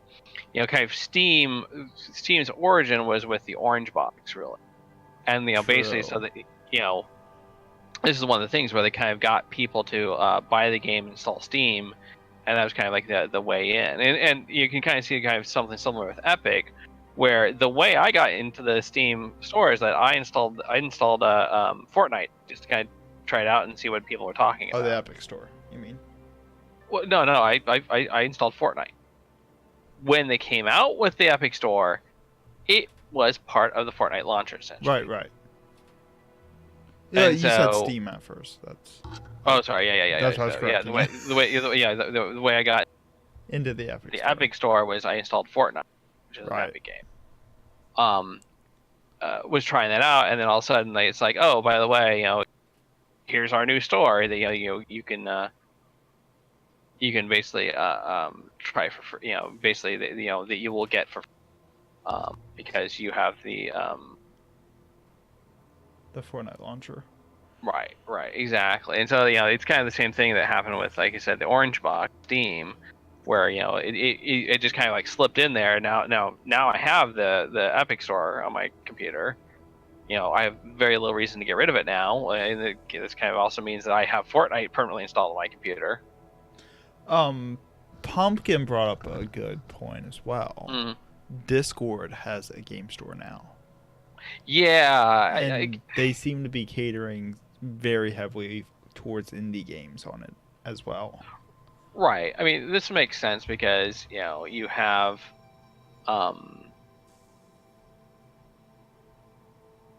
like indie games are kind of like like an easy thing to go for, a relatively easy thing to go for, because you want to they kind of have very few other choices besides the digital distribution platforms. So especially if Steam is looking like it's not gonna be so friendly to indies anymore, whether intentionally or by a bug in the algorithm. this means basically that like other companies can potentially step in and and really kind of benefit and say, hey, look, we're catering to your specific interest. Mm-hmm. And yeah, and so that's kind of interesting. So them stepping into the Unity versus Improbable fight means that obviously this again this was a PR move on them. They were they wanted to come in, show that they were the good guys, showing that they were the ones they weren't the ones changing their terms of service to exclude someone and throw people's development into disarray. And so so it becomes this very interesting situation where like they're essentially they get a lot more attention because of that. And so it'll be interesting to see where it goes. Like for right now, like it feels like the Epic Store is very small. Like I was surprised at how few games they were really selling. Right. I haven't looked at it.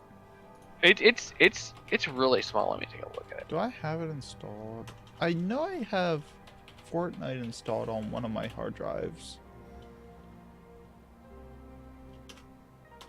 Maybe I don't. Maybe I deleted it. I'm not sure.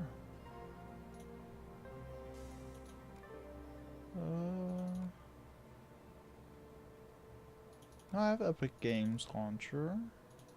Yeah, so like looking at it, just counting real fast, it looks like they're selling like 13 games right now.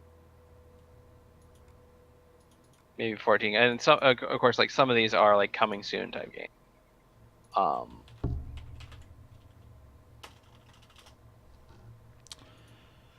Right, so they're trying to sell quality over quantity. That's kind of, I mean, I think that's what we're kind of going for. I think it's also like like they want to make it feel like that it's very high quality stuff, at least initially. I mean, because I can imagine like eventually they're going to want to sell as many different types of games as possible. So right, but they're trying to differentiate themselves from Steam. Right.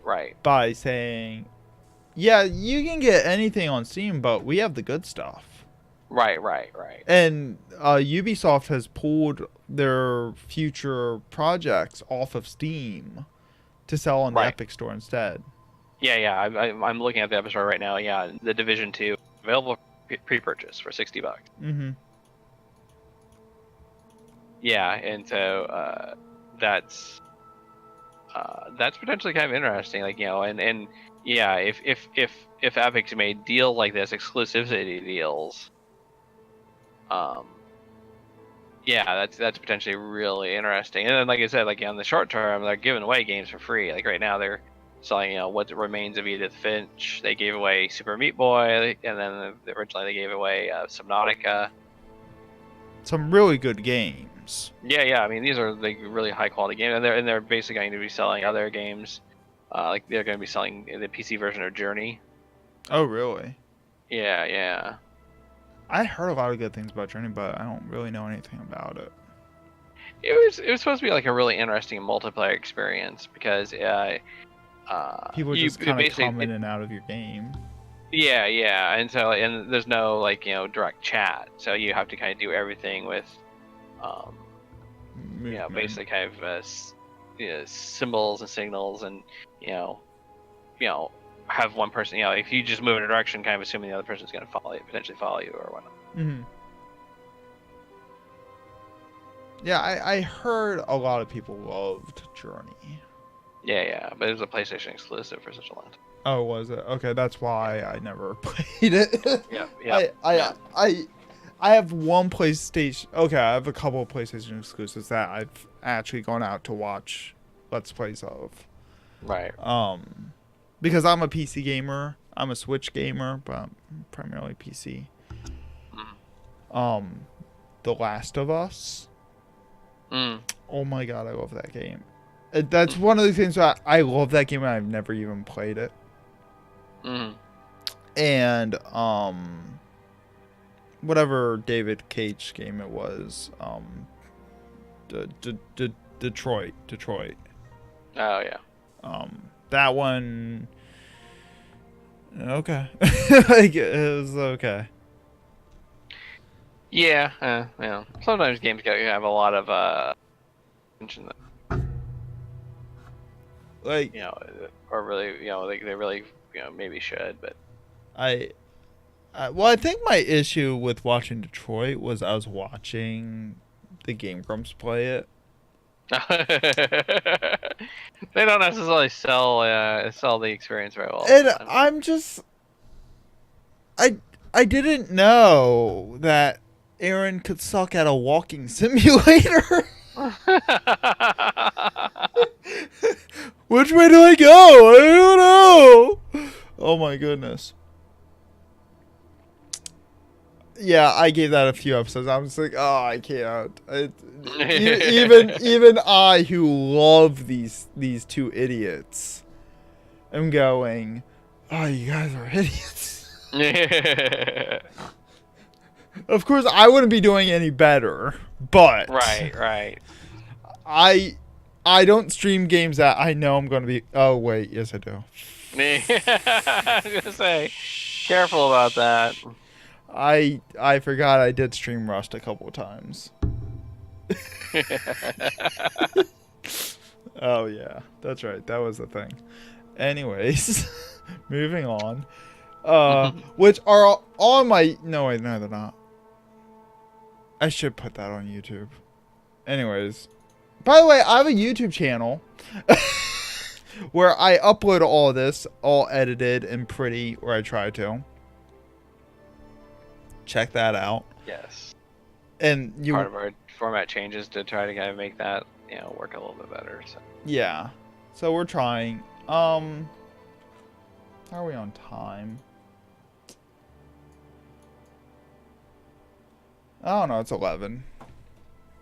You want to call it? I mean we're calling it like 15 minutes short, but I'm good. Are you good? I'm good. You satisfied? Love good stuff. So, if anybody has any questions, I guess we can take some last minute questions, maybe. Yeah. If anyone wants anything, and if you want to talk about anything at all, now is your chance. And then hear us rant about it for 15 minutes, 20 minutes, something like that. They're silent. They don't well, wanna there's talk. the delay. So. It's like 5 seconds. They don't want to talk to me anymore. Nah, I'm used to it. I'm used to indifferent silence. I'm sorry, you were saying? Exactly. I mean, yeah, I usually just get ignored. So. Dejara's question marking us. Do you have anything you want to talk? You want to talk about, Dejara? Like any topics or anything? Because we're opening up the forum to the chat.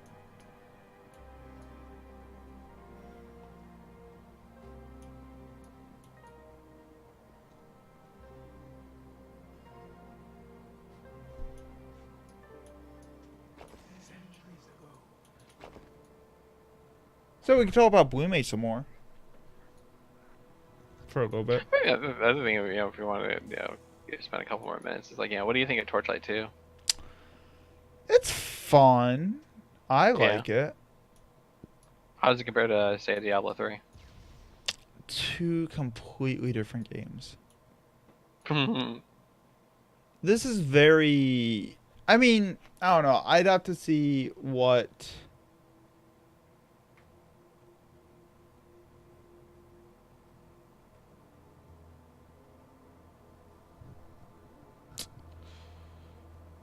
See what the end game looks like. Mm. Because like Diablo 3, it's all about end game. Like the leveling is just Right. kind of a chore. I'd have to see.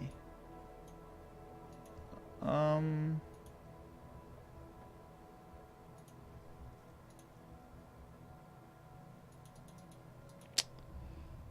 Dejara threw a heavy topic.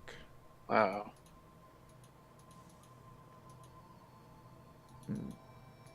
I mean, future topic. What Mhm. would you do differently with Meridian 59 if you knew then what you know now? Oh.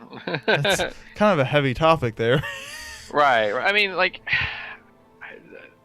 to be honest though, I can give a short answer, and I mean that would be like not really much. I mean, looking back at it, I mean, I'm an introvert. I overthink things, and to be honest, like, I think I did the best I could at the time, and like most of my limitations were not knowledge. Most of the limitations were more um, ability, like marketing, being able to do a lot more things. Um, uh, and things again, kind of other things in the field. I mean, the reason I'm not running anymore is because we lost our billing service. Like right before I kind of shut down or basically sold off Meridian to the original developers. In order to keep it running, it was basically when we lost our billing provider, and I was trying to find another billing provider, but then somebody dropped the ball, and frankly, what was happening was I was up against the deadline where I was going to have to pay business taxes, business fees to keep the business running. In California, that's $800. I'm like, I'm not making money off this. I really don't want to keep a business around to, that I'm literally not making any money off. So yeah, so basically, like a lot of it's not knowledge, like I said, a lot of it's just kind of ability, and trying to find, kind of the right, I kind of wish like I could have had it been a bigger success. Yes. But like, do I have specific, things like, oh, I should have done X or Y or Z differently? Like, not really. I think, it was, I think it's one of those things kind of talking about indie games. I mean, indie games are kind of an accepted thing, but when I started running, Near Death Studios back in 2000, like indie games were like indie games were like the closest we had to indie games was basically like the shareware games of the 80s and 90s, and like what we were doing was quite on a very different scale, and like I was kind of I was blazing some different trails, and but I think I did a decent. I like to think I did a decent job uh, of kind of figuring out what to do, scrambling around on my feet. Um, I guess like the one thing I may have liked to have done was been to focus a little bit more on business and understand business better, which is kind of the motivation for why I helped write the book I did, because I had a lot of hard won lessons learned from running businesses. But I mean, this is something you kind of still do today, and I think like one of the realities of business is like it's a lot of it is understanding, having the right allies, I guess is a good way to put it. Having good mentors and things like that, and like like the problem is at the time there really wasn't really anyone I could talk to about this type of thing. I was the one that people came and talked to about this. Like, oh hey, you've run this game for like, I want to do something similar. Can you give me some advice? And kind of the plans were always to try to kind of parlay Meridian 59 into something bigger, into turning into a real game company. But we were always kind of like on that wild hairy edge of of just breaking even. We were not. I was not paying people very essentially below minimum wage because they were salaried. On an hourly basis, I was not paying them minimum wage. But but the flip side of that is that I wasn't expecting people to put in 80-hour weeks and whatnot. There definitely was no crunch expected in ours. So I mean, I worked long hours because it was my company and I wanted to watch it succeed. But yeah, there's no way I was going to ask anybody to hey, can you work 80 hours this week? Yeah, and so as far as do I have any special knowledge now that I didn't have then that would have made it more successful? I don't really think so, to be honest.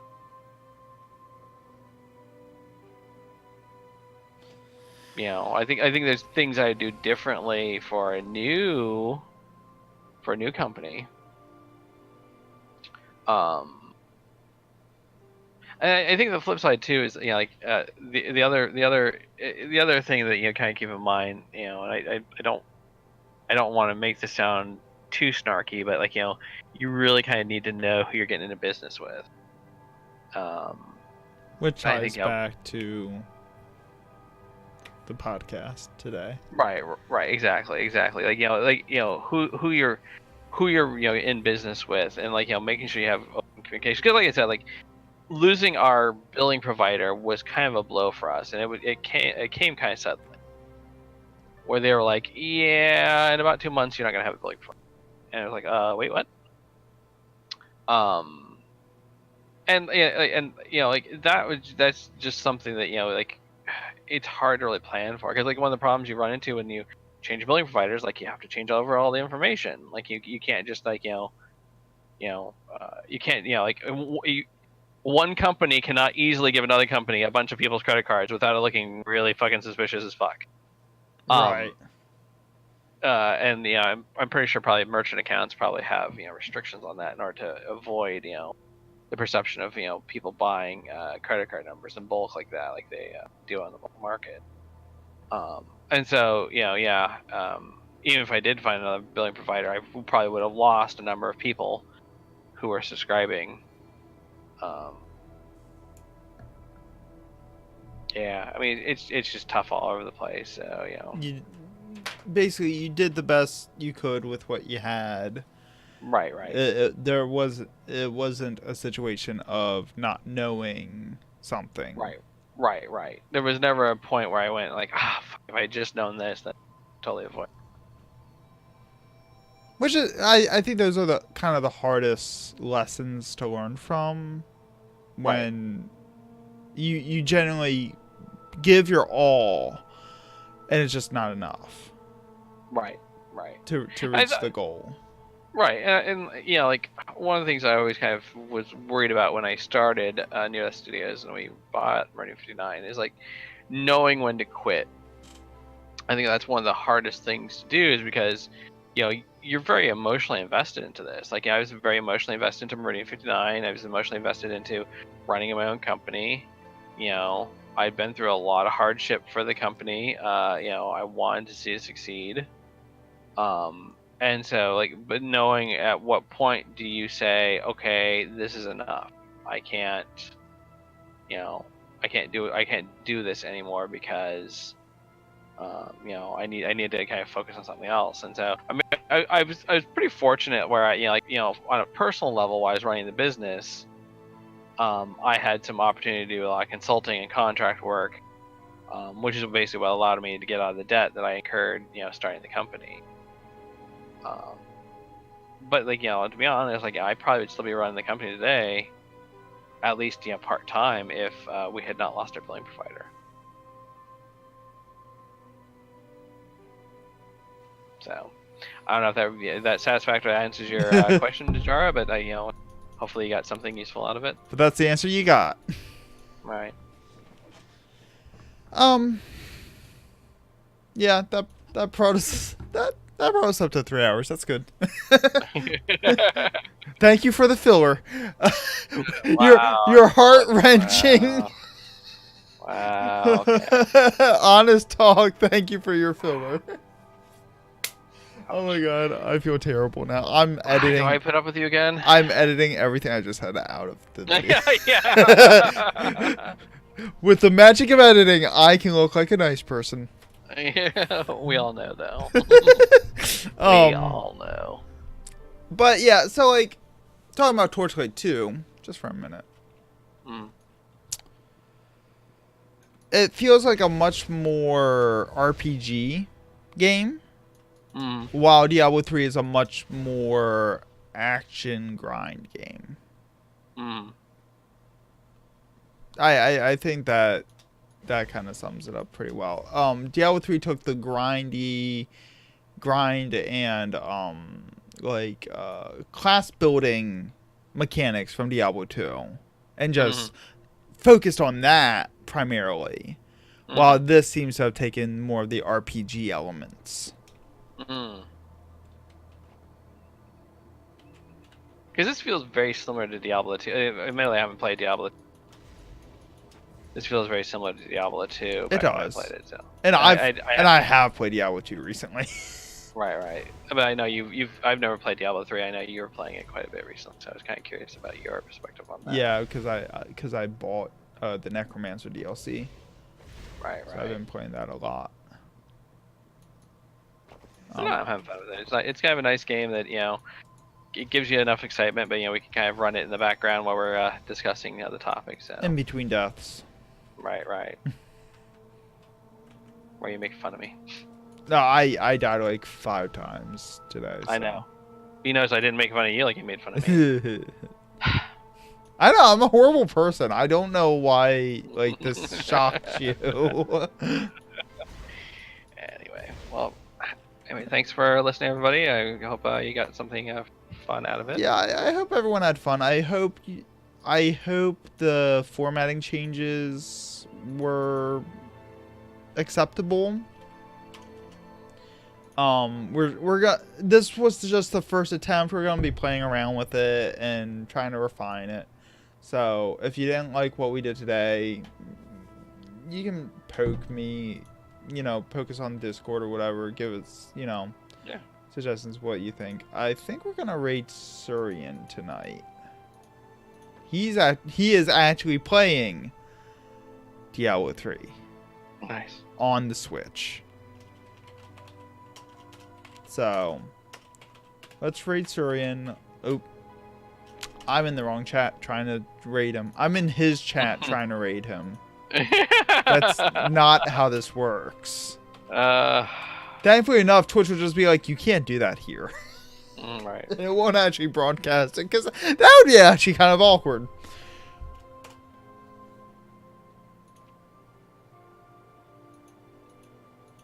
Are you serious?